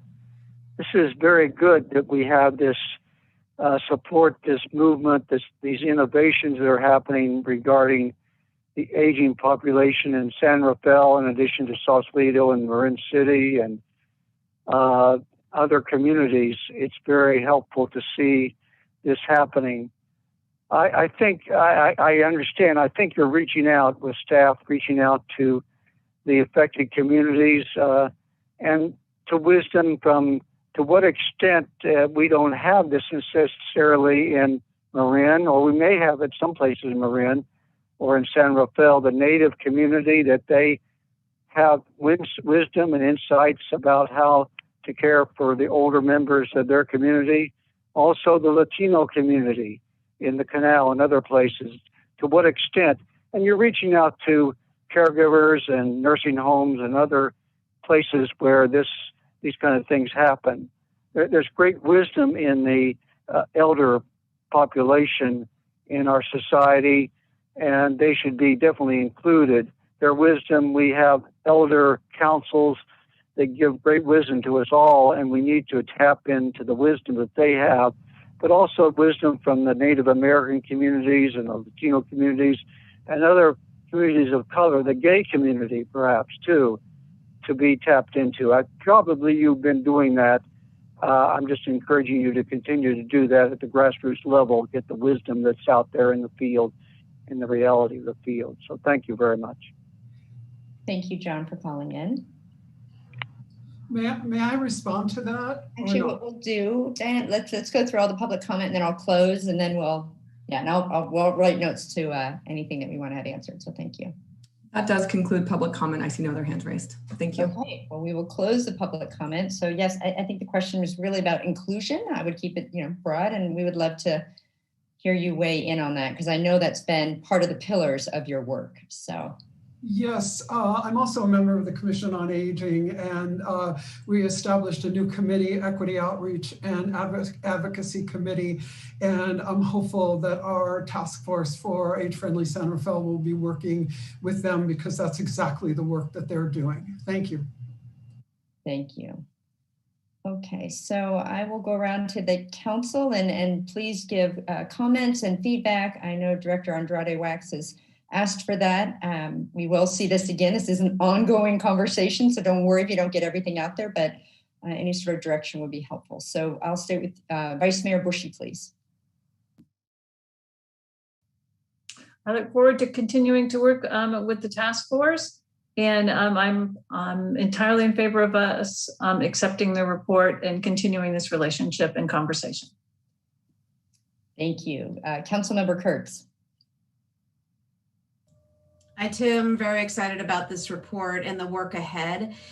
So many of the items raised and the questions raised are across everything else that we're working on as well. And it's really taking that extra step and that extra lens to look at it of asking, what does it mean for this specific population and how can it best be improved? And so I think that this report really addresses that. And thank you, because I think we do need to keep that lens always front and center. Thank you. Great comments. Councilmember Yorenz Gulati. Yeah, I also accept this report. And again, thank you so much for all the work behind it. I'm glad to hear that the county is also has a person that is specifically working on this.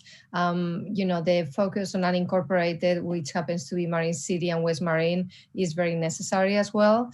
But as Mayor Kate mentioned, I totally agree with her. No need to reinvent the wheel. This is going to affect many of our communities, and really looking into the equity for the canal, our seniors in there, to make sure that we are reaching out as well. So thank you so much. Thank you. Councilmember Hill. Yeah, I too will, of course, be supporting this informational report.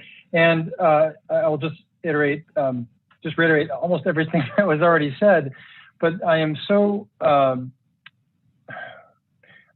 positive about where we're going with this, that this is a vision that is being activated. And I am just looking forward to partnering with you and making sure that we can activate this vision. Thank you so much for bringing this to council today. Yeah, thank you. My comments are, I'm just so sorry we're not all in person, because I'd always imagined we were doing this work that we were going to be in the chambers having this dialogue, because it really is a dialogue. And again, as I mentioned, the community aspect is so key. It wouldn't happen otherwise if it wasn't for all of you on the screen. I agree that the plan is aspirational, and how do we build on what we're already doing? How do we continue with partners with other agencies, community-based organizations that are doing the work?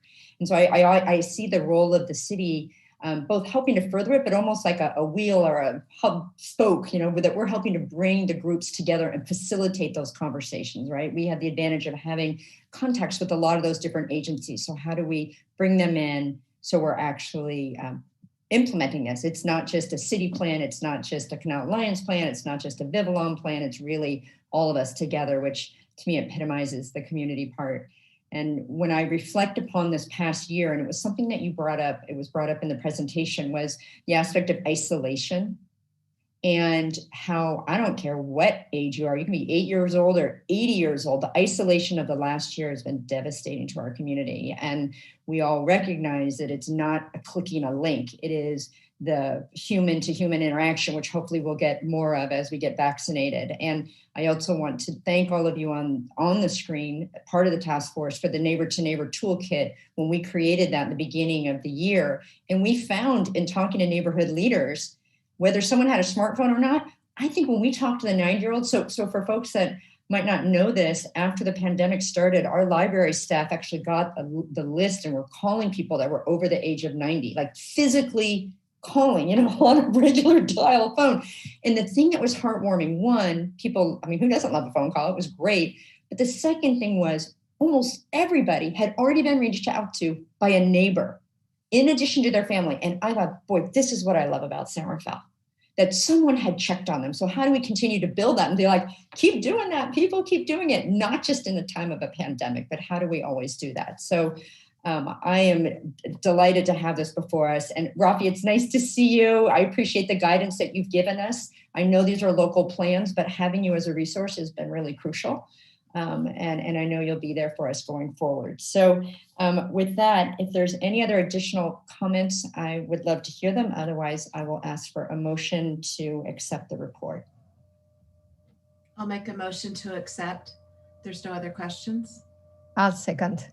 Moved and seconded. Roll call, please. Vice Mayor Bushy. Aye. Councilmember Hill. Aye. Councilmember Kurtz. Aye.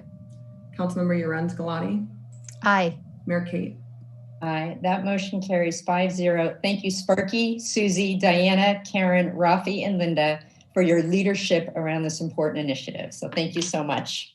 Thank you. Bye. Okay. Moving on to the next agenda item. Just a moment. Okay. Next on our agenda is item, okay. Well, sorry, here we go, 7. I was actually pulling up one from last week. Sorry about that. We have a public hearing on the Opportunity Zone renter protections, and I will ask for a staff report. Mr. Guy, nice to see you. I will hand it over to you. Nice to see you. And Neera Doherty is also on the line as well. Doherty, yes. Okay.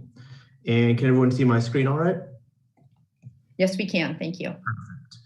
So the item before you today is a proposed ordinance expanding renter relocation assistance for the city's Opportunity Zone. To give a little background about what the Opportunity Zone is, it was created as part of the federal U.S. Investing Opportunities Act. This was the tax changes that were made in 2017. What the Opportunity Zone does is it provides a tax incentive for investing capital gains through what's known as an opportunity fund. This U.S. Investing Opportunities Act created both the Opportunity Zone and then the financing mechanism called the Opportunity Fund. In essence, how it works is that the longer an investor puts their money into an opportunity fund to invest into an opportunity zone, the larger the tax break they will receive. Now, this was a federal act, so there was no provisions in the legislation for undesignated and qualified opportunity zone. And this wasn't something that the city went out and said, hey, we want an opportunity zone. This was just something that happened at the federal level. For some background about how we got here today, the conversation really started in October of last year. Staff provided an overview of the opportunity zone, the current rental market conditions, and then potential changes to rental relocation assistance payments. This was during a study session. At that study session, staff was directed to prioritize work on potential rental relocation assistance for renters within the opportunity zone. In November of last year, staff presented an informational report recommending draft amendments expanding renter relocation to the opportunity zone. At that meeting, staff was directed to prepare recommended amendments for City Council consideration. Also in November of last year, staff took those initial recommendations to the Planning Commission to present and to get their feedback as well. Now, one of the questions that came up during the process of putting all this together, what are some of the best practices for working on an opportunity zone? During the study session, part of the few best practices that staff brought up were really intended to focus on how do we identify opportunity zone projects that incentivize city development goals. So a handful of those kind of best practices include things like developing an investment prospectus, streamlining approvals for projects that meet city development goals, waiving fees and cash incentives for those same development projects that the city wants to bring in. Additionally, issuing a request for qualifications for precise development in an opportunity zone, expanding renter protections, which is what we're here today to talk about. And then finally, increasing code enforcement because the opportunity zone doesn't actually include any provisions for reporting. So the city doesn't know if a project is being financed through an opportunity fund.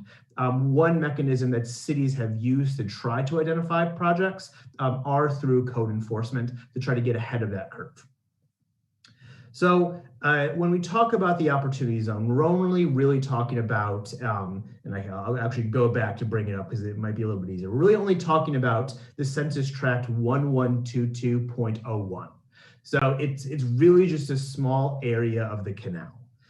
How the opportunity zone works is that for a project to receive these large tax incentives, they need to put in as much as they bought the property for. It's way more complicated than that, but that is the simplest version that I can bring up. So for instance, if you buy a property for $5 million, to qualify for the opportunity zone tax incentives, you need to put in an additional $5 million into the property. Anything less, you don't get the same tax incentives, and that money has to come from an opportunity fund. So it's a very nuanced tax processes. So when we talk about that opportunity zone, we're really talking about 140 properties. 35 of those properties are single family homes. 10 of those properties are condominiums with about 254 units. 82 of those properties are apartment buildings. But of those 82 properties, there's 1,387 units, of which 139 units have deed restricted. So no matter what, those units are protected because of the deed restriction on the property. And then finally, there's 13 non-residential properties within this opportunity zone.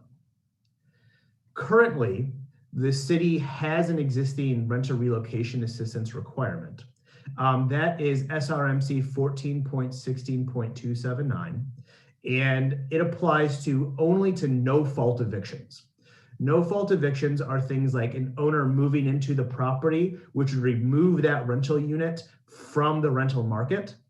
It would be a substantial rehabilitation, which would be putting in about 50% of the project's value into rehabilitation cost. You can't just put in new countertops and call it substantial rehabilitation. There's a financial mechanism to reach this substantial rehabilitation, no fault eviction.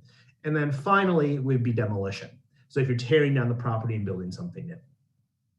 For the city's current rental relocation assistance requirements, the household must also be low income, and the rental relocation assistance requirement is equal to 2 times the leased rent. So that's the amount of rent that is on the lease itself, not a calculation about what the rent would be.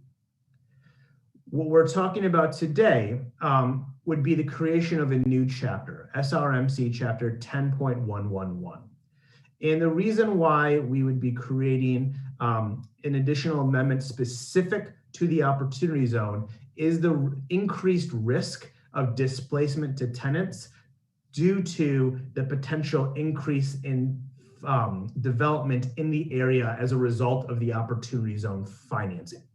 So there's increased risk to displacement because there's potentially more money going towards potential no-fault evictions. There's a lot of potentials in that statement, but I'm just trying to kind of set that up. What the amendment would actually do, what the ordinance would actually do, it would create renter relocation assistance that would be expanded only to the opportunity zone boundary. If the federal government changes the opportunity zone and the opportunity zone doesn't exist anymore, then these renter relocations would no longer be effective. But it's the geographic area that the opportunity zone exists in. It also, where it's different from the current regulations, is that there are no income restrictions. If you have a no-fault eviction, you would qualify for the renter relocation assistance if you live within the opportunity zone. Additionally, the payments that would be made aren't based solely on lease rent. They're based upon the hire between either the lease rent or what's known as the HUD fair market rent.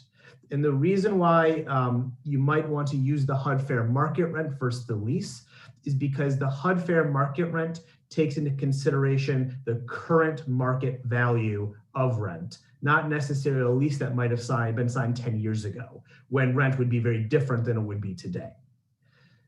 How the renter relocation assistance payments are structured are into a base relocation payment and a supplemental relocation payment.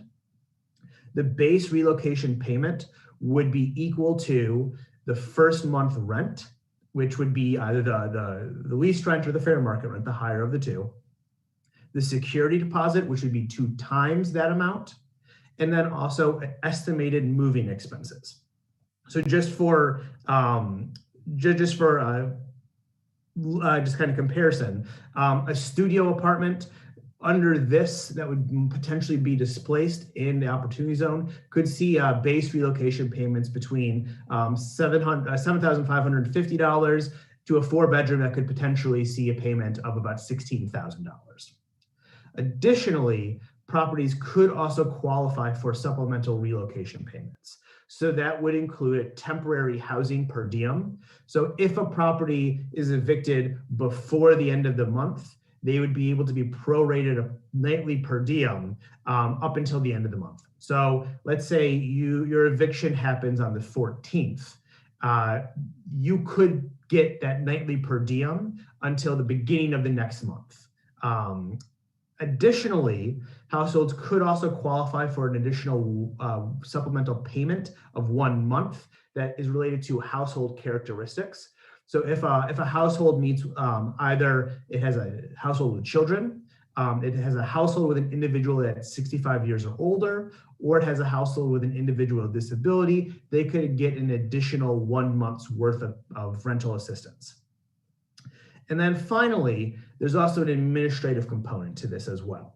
So in addition to those base relocation payments and the supplemental relocation payments, the property owner would also be required to pay an administrative fee, which would be a percentage of whatever the base and the supplemental relocation payment total would be. And that number would increase from 10% to 15% to 20% of that total. And the reason for increasing it is because it gets significantly harder to relocate and find housing for displaced tenants when you're going from 1 unit to 20 units to 25 units. It makes it very, very hard to find enough units to house everyone. So there's kind of an exponential increase in the administrative burden. Important to also note is that where this differs slightly from the existing relocation assistance is that the administrative fee would help cover implementation costs by a third party.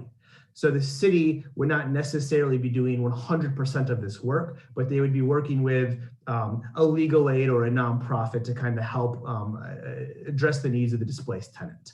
Now, these amounts aren't set in the ordinance itself, the administrative fee, the security deposit. Those will be set forth in a resolution that if council moves forward with this ordinance, it would come back when at the same time as that second reading. So how this would actually get implemented is the procedural process is the same as the citywide rental relocation. The only difference is kind of what happens to help finding a displacement tenant a home. That doesn't currently exist in our rental relocation citywide protections. The property owner at the time of the rental relocation is going to happen, that no fault eviction would happen. The property owner must provide the tenant a form called the Notice of Relocation Assistance. That has to happen 60 days before the end of the tenancy. The property owner must also submit a certification of relocation assistance and pay that administrative fee to the city within 10 days of noticing the tenant.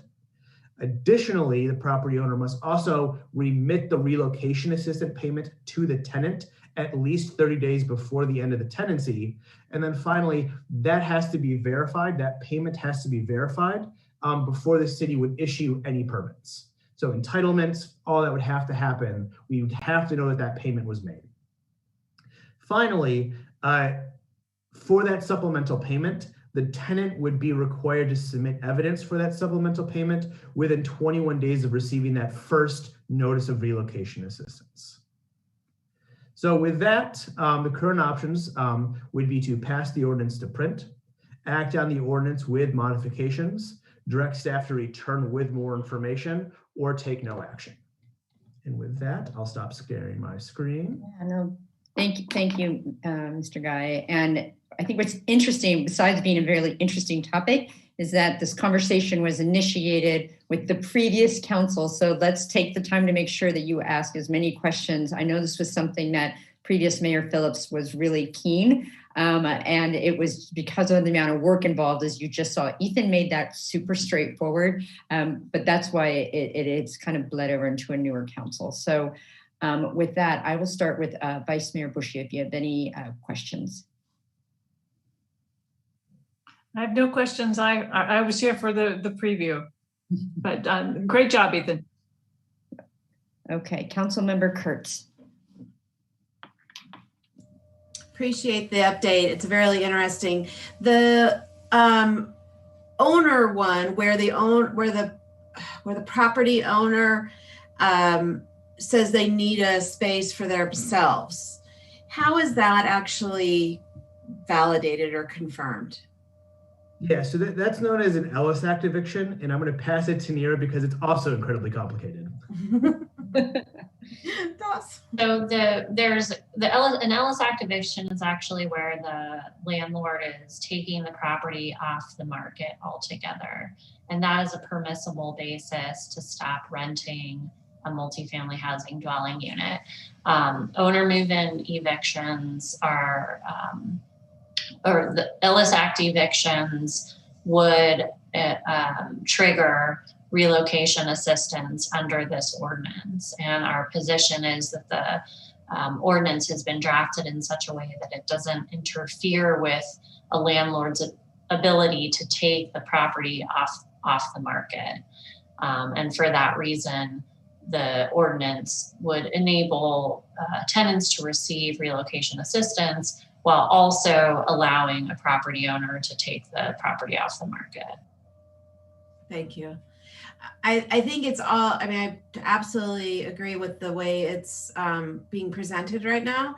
I think it's complicated in terms of the actual implementation and how community members would even know that this is available. It also puts the onus on the property owner to initiate this where it's the tenant who's being impacted. And so I just want to make sure that we're able to make this as easy as possible for those who are impacted. If they are losing their home, how to potentially get this funding and availability of the funding. And even the funding itself, I'm not sure would actually, it's helpful. I'm not sure you could go back out and find another place with that amount these days. Maybe soon, maybe it'll go down. We'll see. But thank you. Yeah, good questions. And if you come up with any others, you know, we're yes, I'm thinking. Councilmember Yerens Gulati. Yeah, thank you very much for the report. It's definitely very interesting.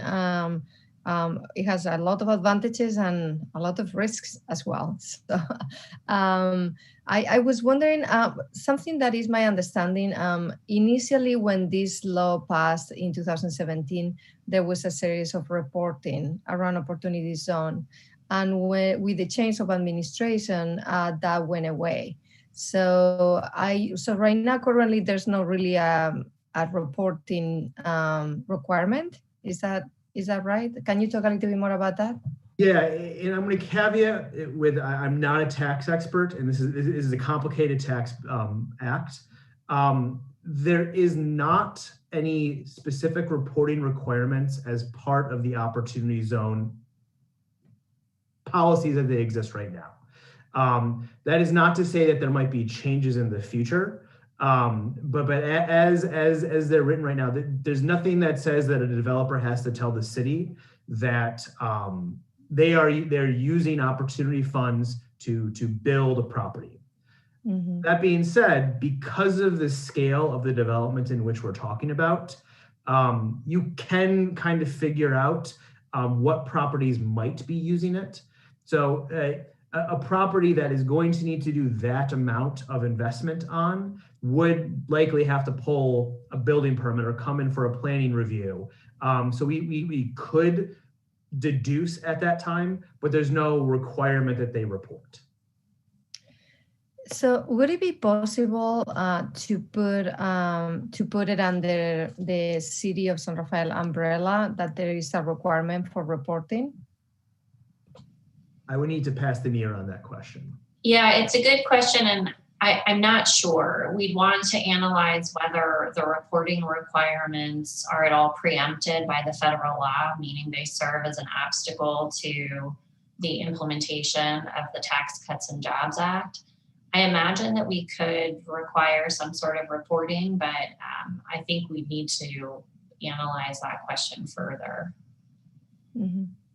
Yeah, that would be great. And again, with the new administration, we might get it back. But since we don't know, I think it's important to know, that the money is going to be spent in the way that we intended to. Yeah, and there's a lot of different kinds of investment that can be made in an opportunity fund. So redevelopment, as Ethan has described, is the most commonly used investment. But opportunity funds can invest in existing businesses also, and there's a number of intricacies as to how they would invest in an existing business. They have to invest a certain amount in the business income within the opportunity zone. And I think that reporting requirements with those kind of investments would be trickier than reporting on entitlements for development. Mm-hmm. Okay. Okay. Yeah, I know it's tricky. It's like, I would just love to see something, so there is some accountability. So yeah, whatever you can do around that would be great. Well, so I want to clarify. So the concern is that someone's going to come in and do this, we might not notice, right? And so that then the relocation assistance wouldn't kick in. But Ethan, in his description, was saying the amount of work that would need to be done, unless they did it without permits, which would seem really unlikely, that in our building department. So maybe I'm trying to figure out if there's another way to get at it. Reporting, maybe it's making sure that internally it's flagged, right? That they're not going to be able to do this type of investment without us knowing. Yeah, and taking a step back too, there's been a lot of concerns around the opportunity zone, and because of the complications around the opportunity zone, there actually hasn't been much utilization of the opportunity zone nationwide. There's lots of concerns about kind of reaching the amount of money necessary to kind of get these tax incentives. So when we're talking about an opportunity zone project, realistically, you're talking a project that's millions of dollars that would need to happen. And if $1 million project were to come in through the planning department, it would flag a lot of things. So I don't want to say that we shouldn't be looking at the administrative side, but these are big enough projects that if something were to come into the opportunity zone, there's already checks and balances within Title 14 to kind of look at that project to make sure that they're complying with all the rules and regulations that currently exist. Yeah, that was my sense. Okay, let's keep going. Councilmember Hill. Well, I had an inventory of many questions, and through your speaking, Ethan, you've actually covered almost all of them except for one. At the beginning around best practices, you had talked about prospectus development as well as the mechanism of RFQ.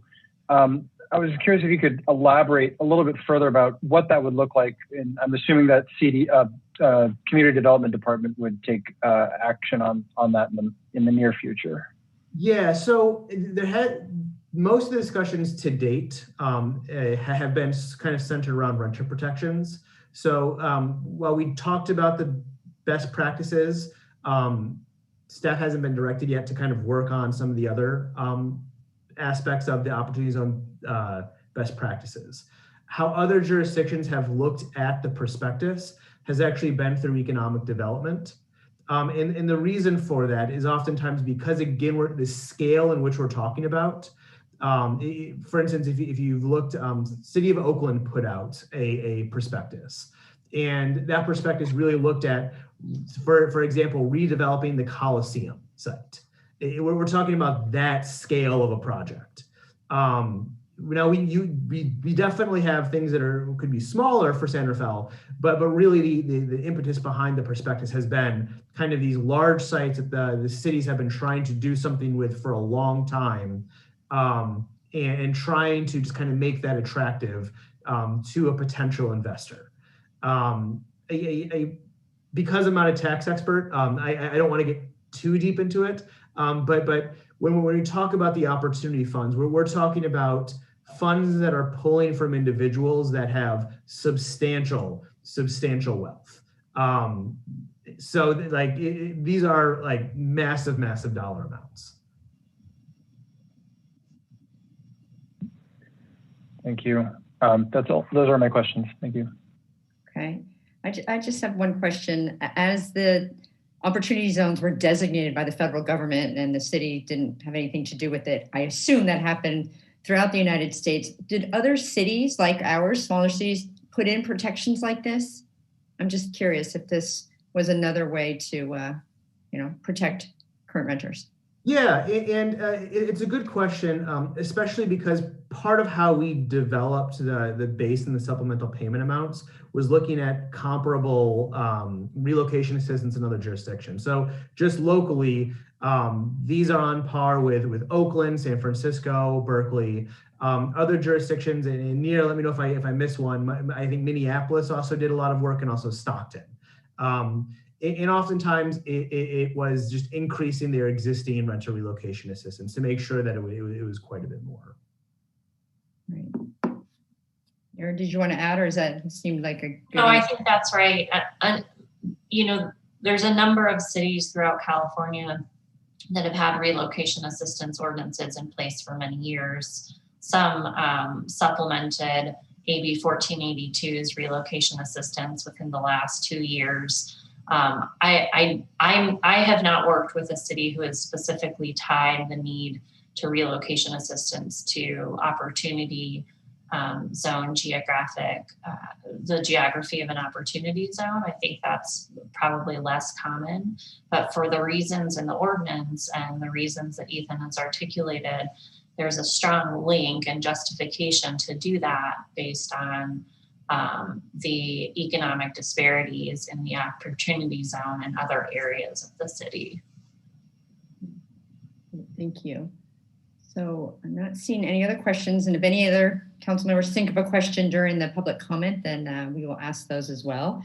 I will ask the city clerk to come on and see if there is public comment on this item. Thank you, Mayor Kate. If you are participating through Zoom, please use the raise hand feature. If you're participating over the telephone, please press *9. And if you are participating on YouTube, please go ahead and write public comment in advance of your comments and make sure that your comments are in groups, submitted in groups. We do have a caller. Okay.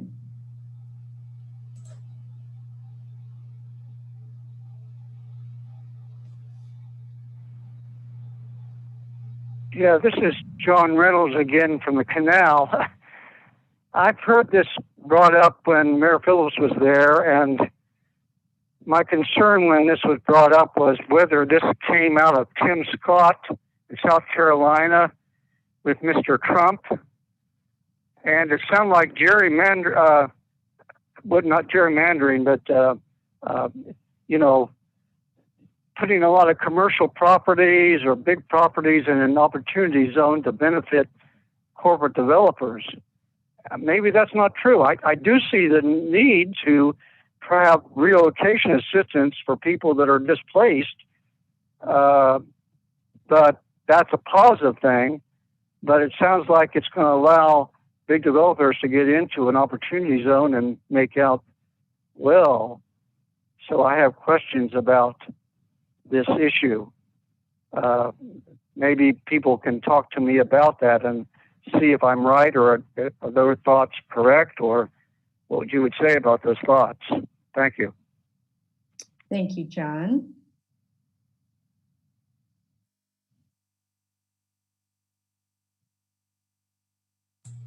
I see no other public comments. Okay. Oh, sorry. I'm sorry. There are two hands. No, go ahead. Quick. Yeah.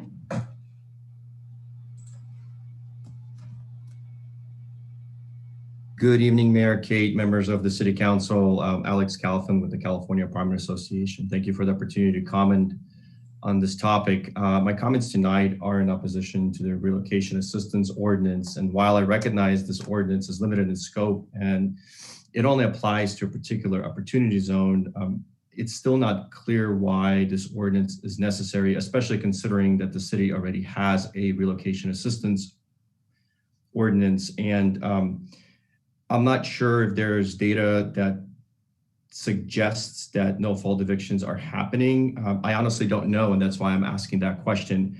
But I think if there is that data out there, it would be really beneficial to share it, because we definitely want to know what's going on.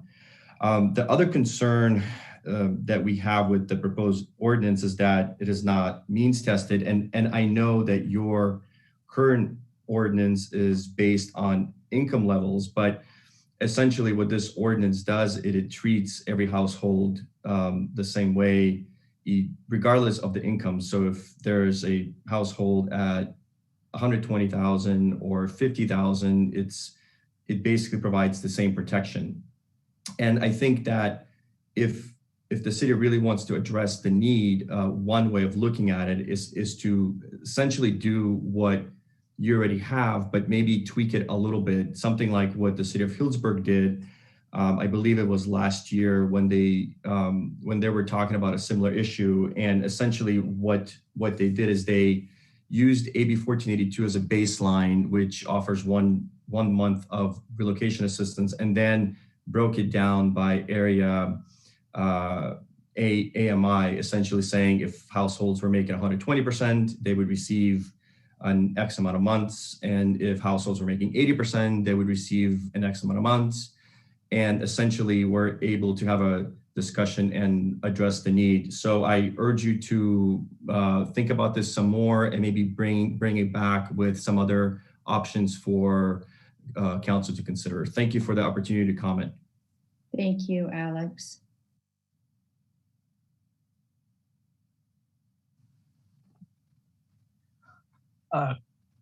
Good evening. You're good. You're good. Okay, thank you. I was looking for a sound check. This is Romeo Arrieta with the Marin Association of Realtors. Good evening, Madam Mayor and council.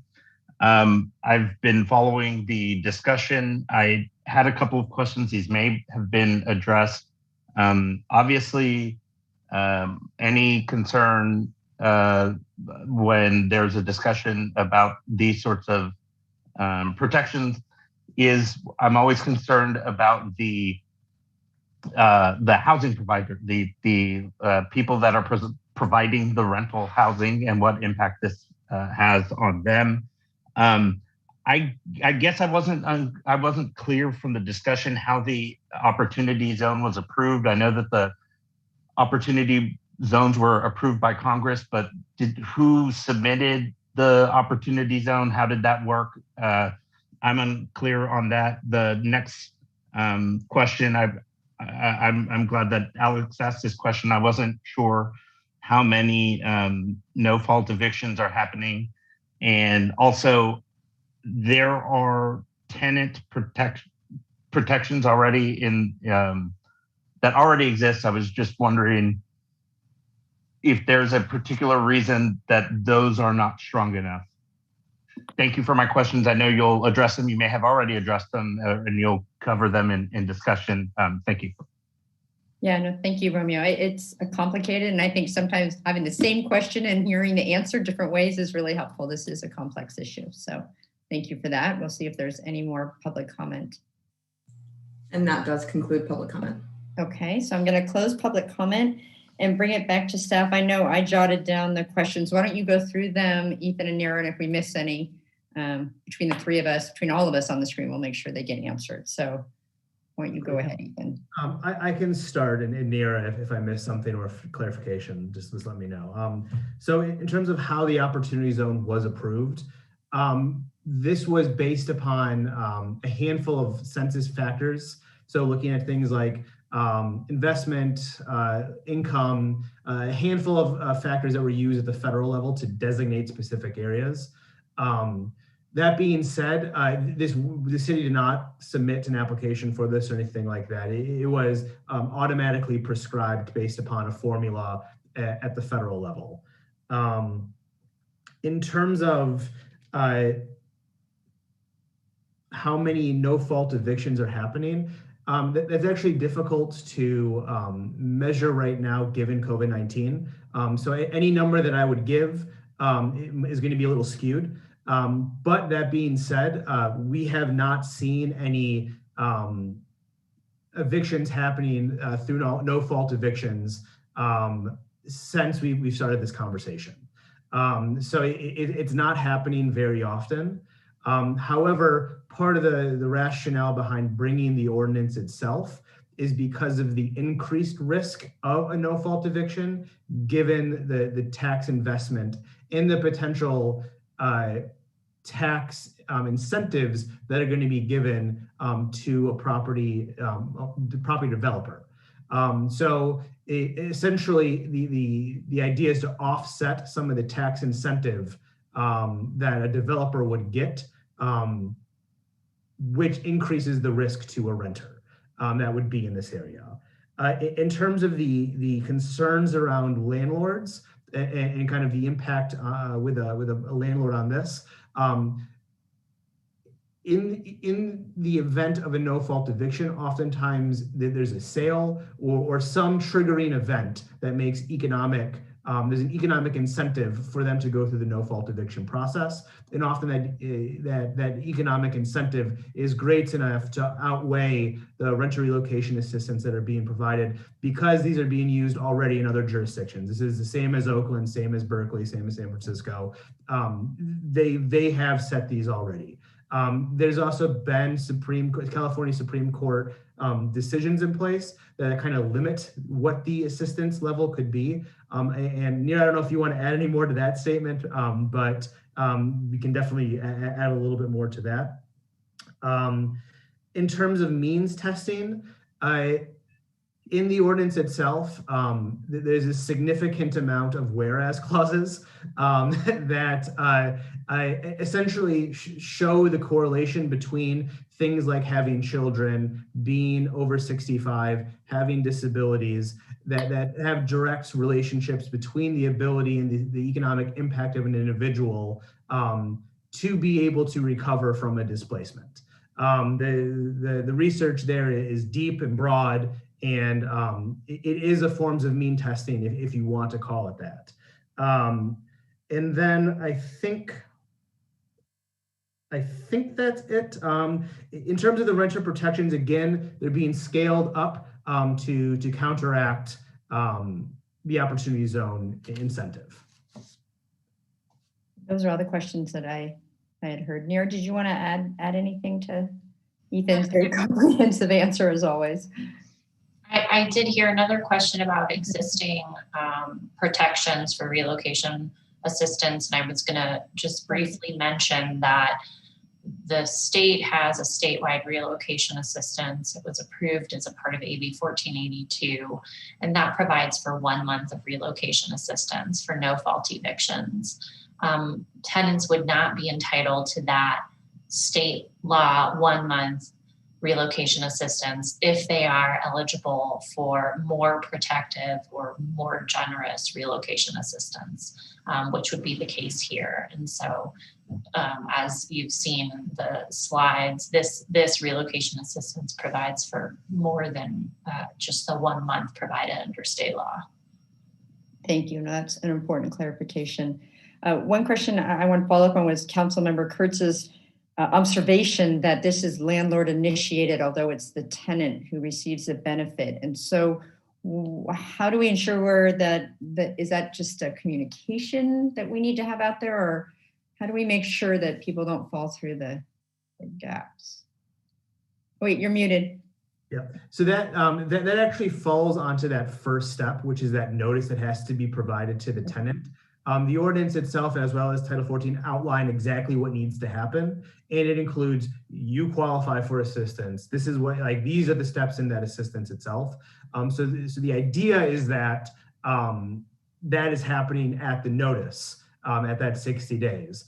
Additionally, if the person going through the eviction, the evictor doesn't provide that verification, they can't get their permits. They can't move forward with the process. Additionally, they're also then open to legal liability for not following the correct process. Okay. Additional questions from the council members? Not seeing any. Okay. With that, or any additional comments, or actually, let's ask for comments because this is a complicated. I'd love to hear from everybody before I have a motion. So Vice Mayor Bushy, any comments on this?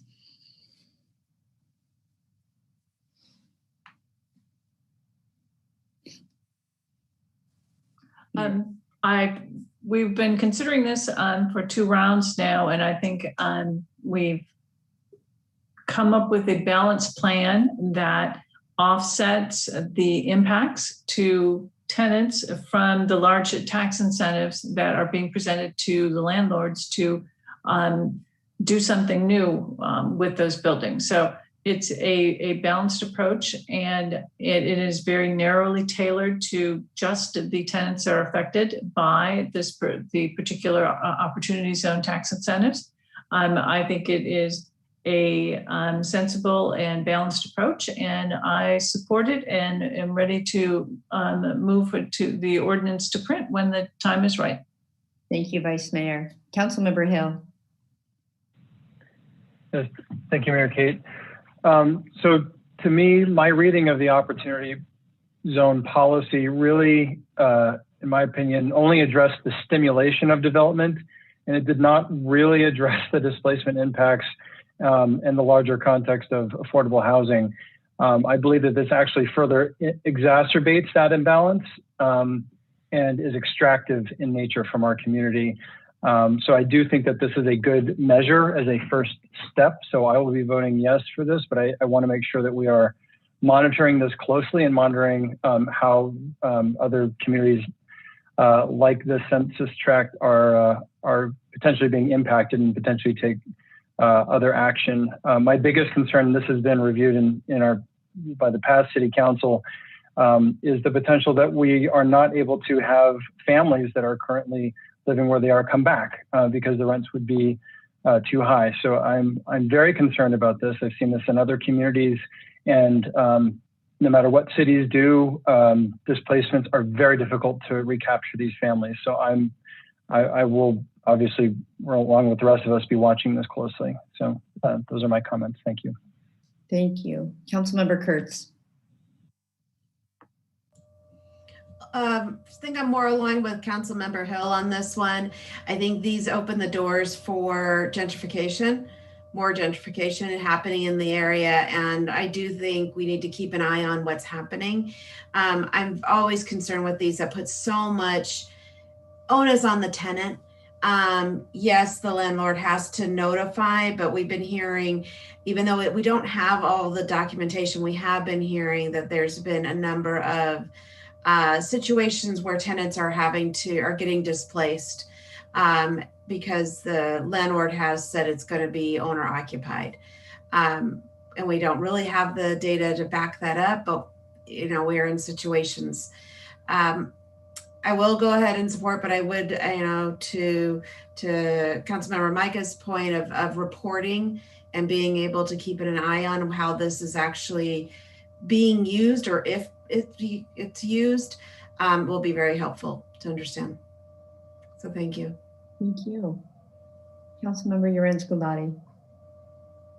Yeah, I'm also with Councilmember Hill and Kurtz.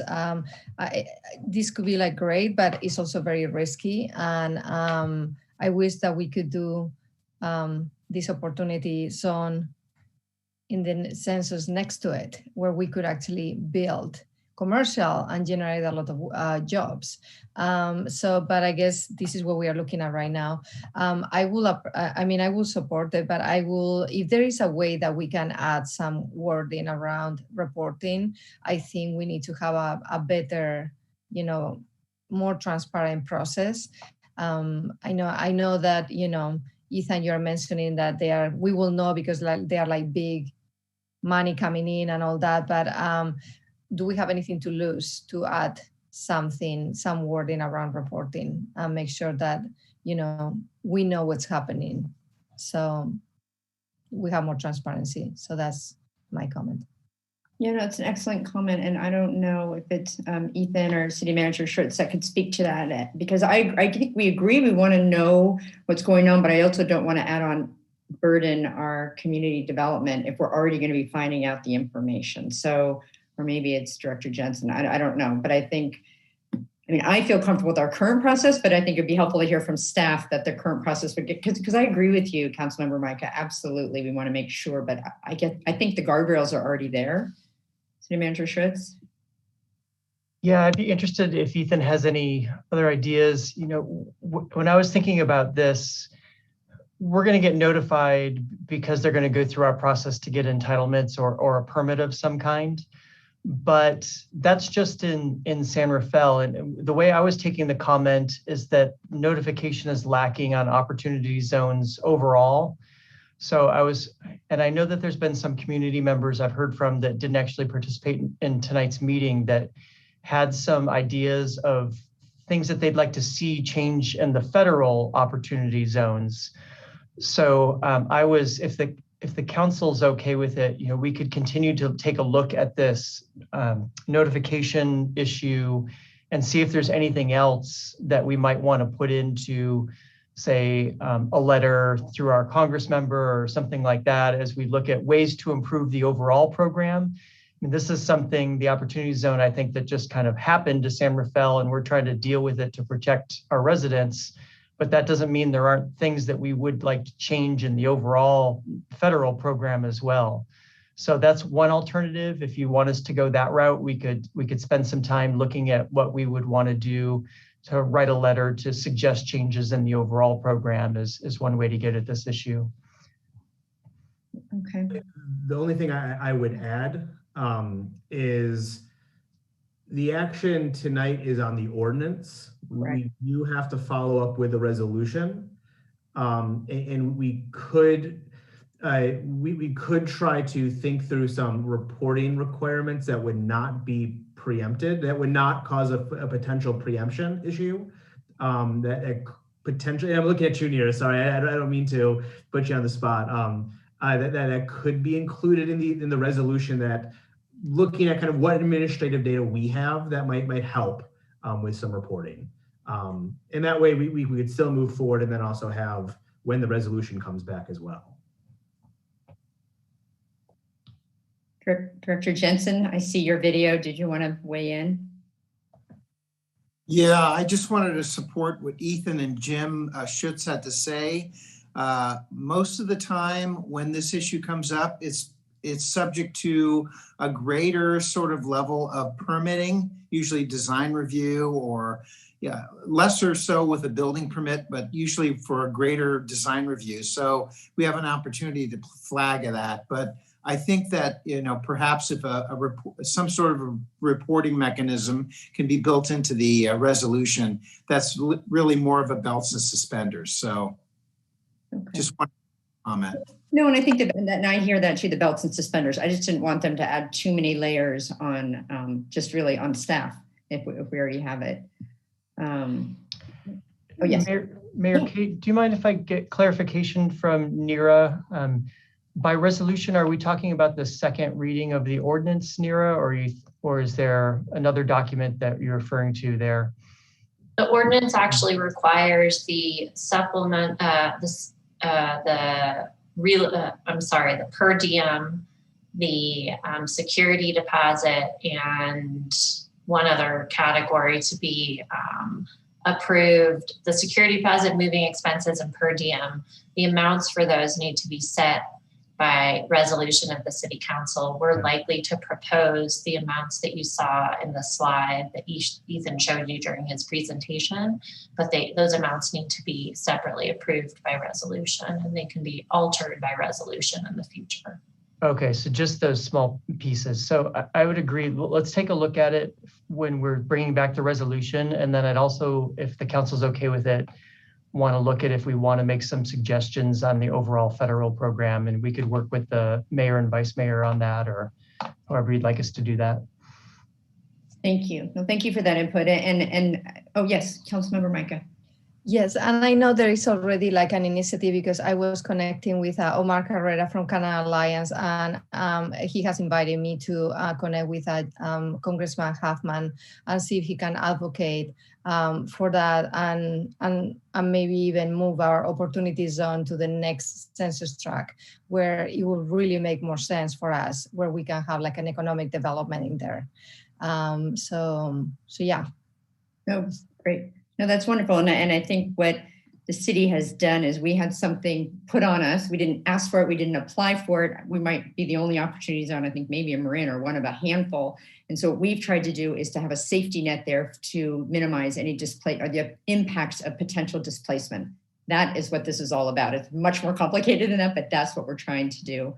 I think your advocacy around with Congressman Huffman, Mike, would be great. And until then, it seems like what's before us today, this ordinance, there are not any changes specifically to it. So I would entertain a motion, and whoever makes that motion to please read it, read the ordinance so we can have it on record.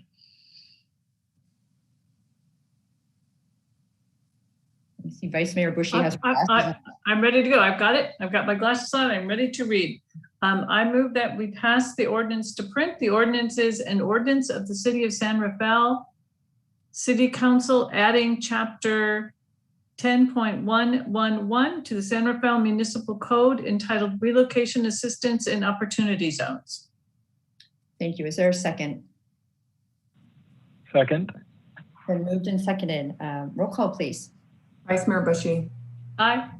Councilmember Hill. Aye. Councilmember Kurtz. Aye. Councilmember Yorenz Galati. Aye. Mayor Kate. Aye. That passes 5-0. And again, a warm shout out to Mayor Phillips, who started this initiative, and it was very important to him that we recognize the impacts of potential displacement. So, and thank you, Mr. Guy, and thank you, Ms. Doherty, for helping us through this. It was very complex. The final agenda item tonight is number 8, City Council appointments to committees, which For those close watching our council meetings, yes, we've talked about it before, but now that we are a mighty team of 5, we move some things around to both reflect personal interests and availability. It says there's a staff report, so I'm not sure if it's Madam City Clerk. It is. No staff report, just the attached materials that is the revised appointment list to committees. Okay, yeah, that'd be an interesting staff report. Okay, so any questions or comments from the council before we turn to public comment? Okay, not seeing any. Is there any public comment on this item? There are currently no callers on the line, and I'm going to give everyone about 15 seconds for viewers on YouTube.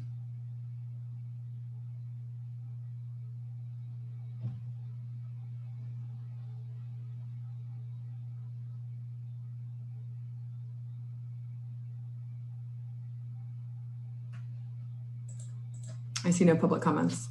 Okay, with that, we'll come back for a motion. And I have to say again, thank you to everyone on this screen for the additional work you do other than council meetings. And that's really what this agenda item is about. So with that, is there a motion?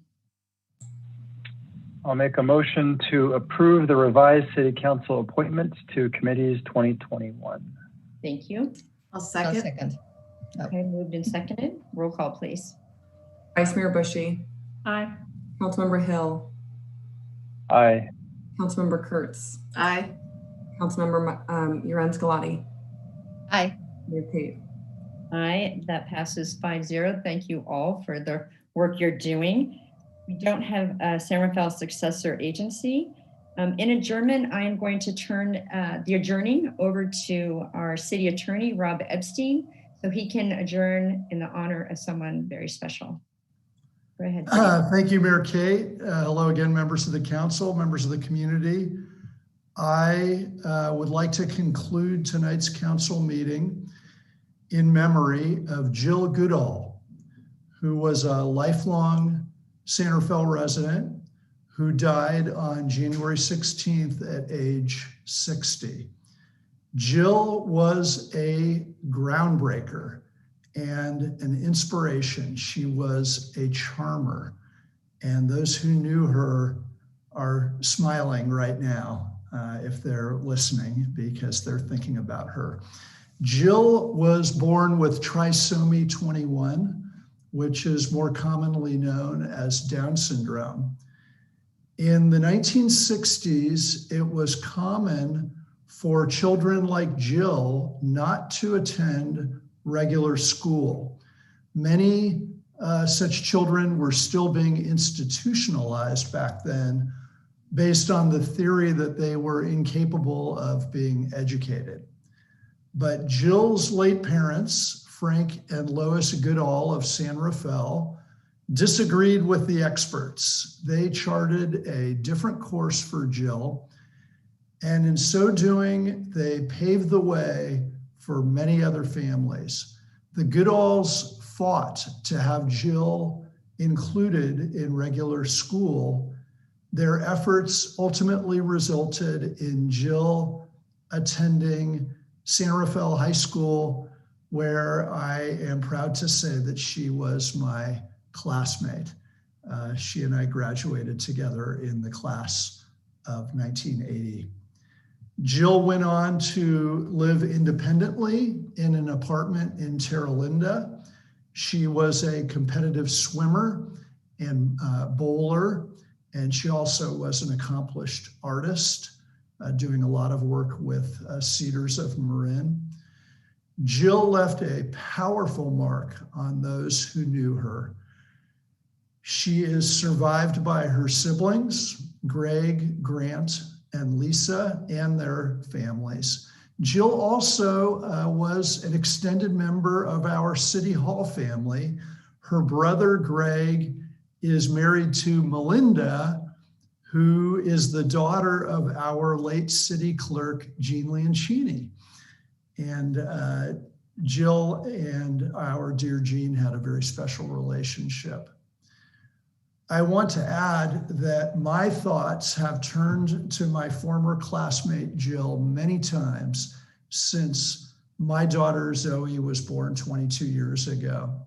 Like Jill, Zoe was born with Down syndrome, but thanks to Jill and her parents and others like them, the world has changed for the better. Zoe was fully included in San Rafael City Schools starting when she was in kindergarten at Sun Valley. And like Jill, Zoe is a graduate of San Rafael High School and is now living independently. So on behalf of my family and our entire San Rafael community, we are grateful to have this opportunity to honor lifelong San Rafael resident Jill Goodall and to celebrate her amazing and inspiring life.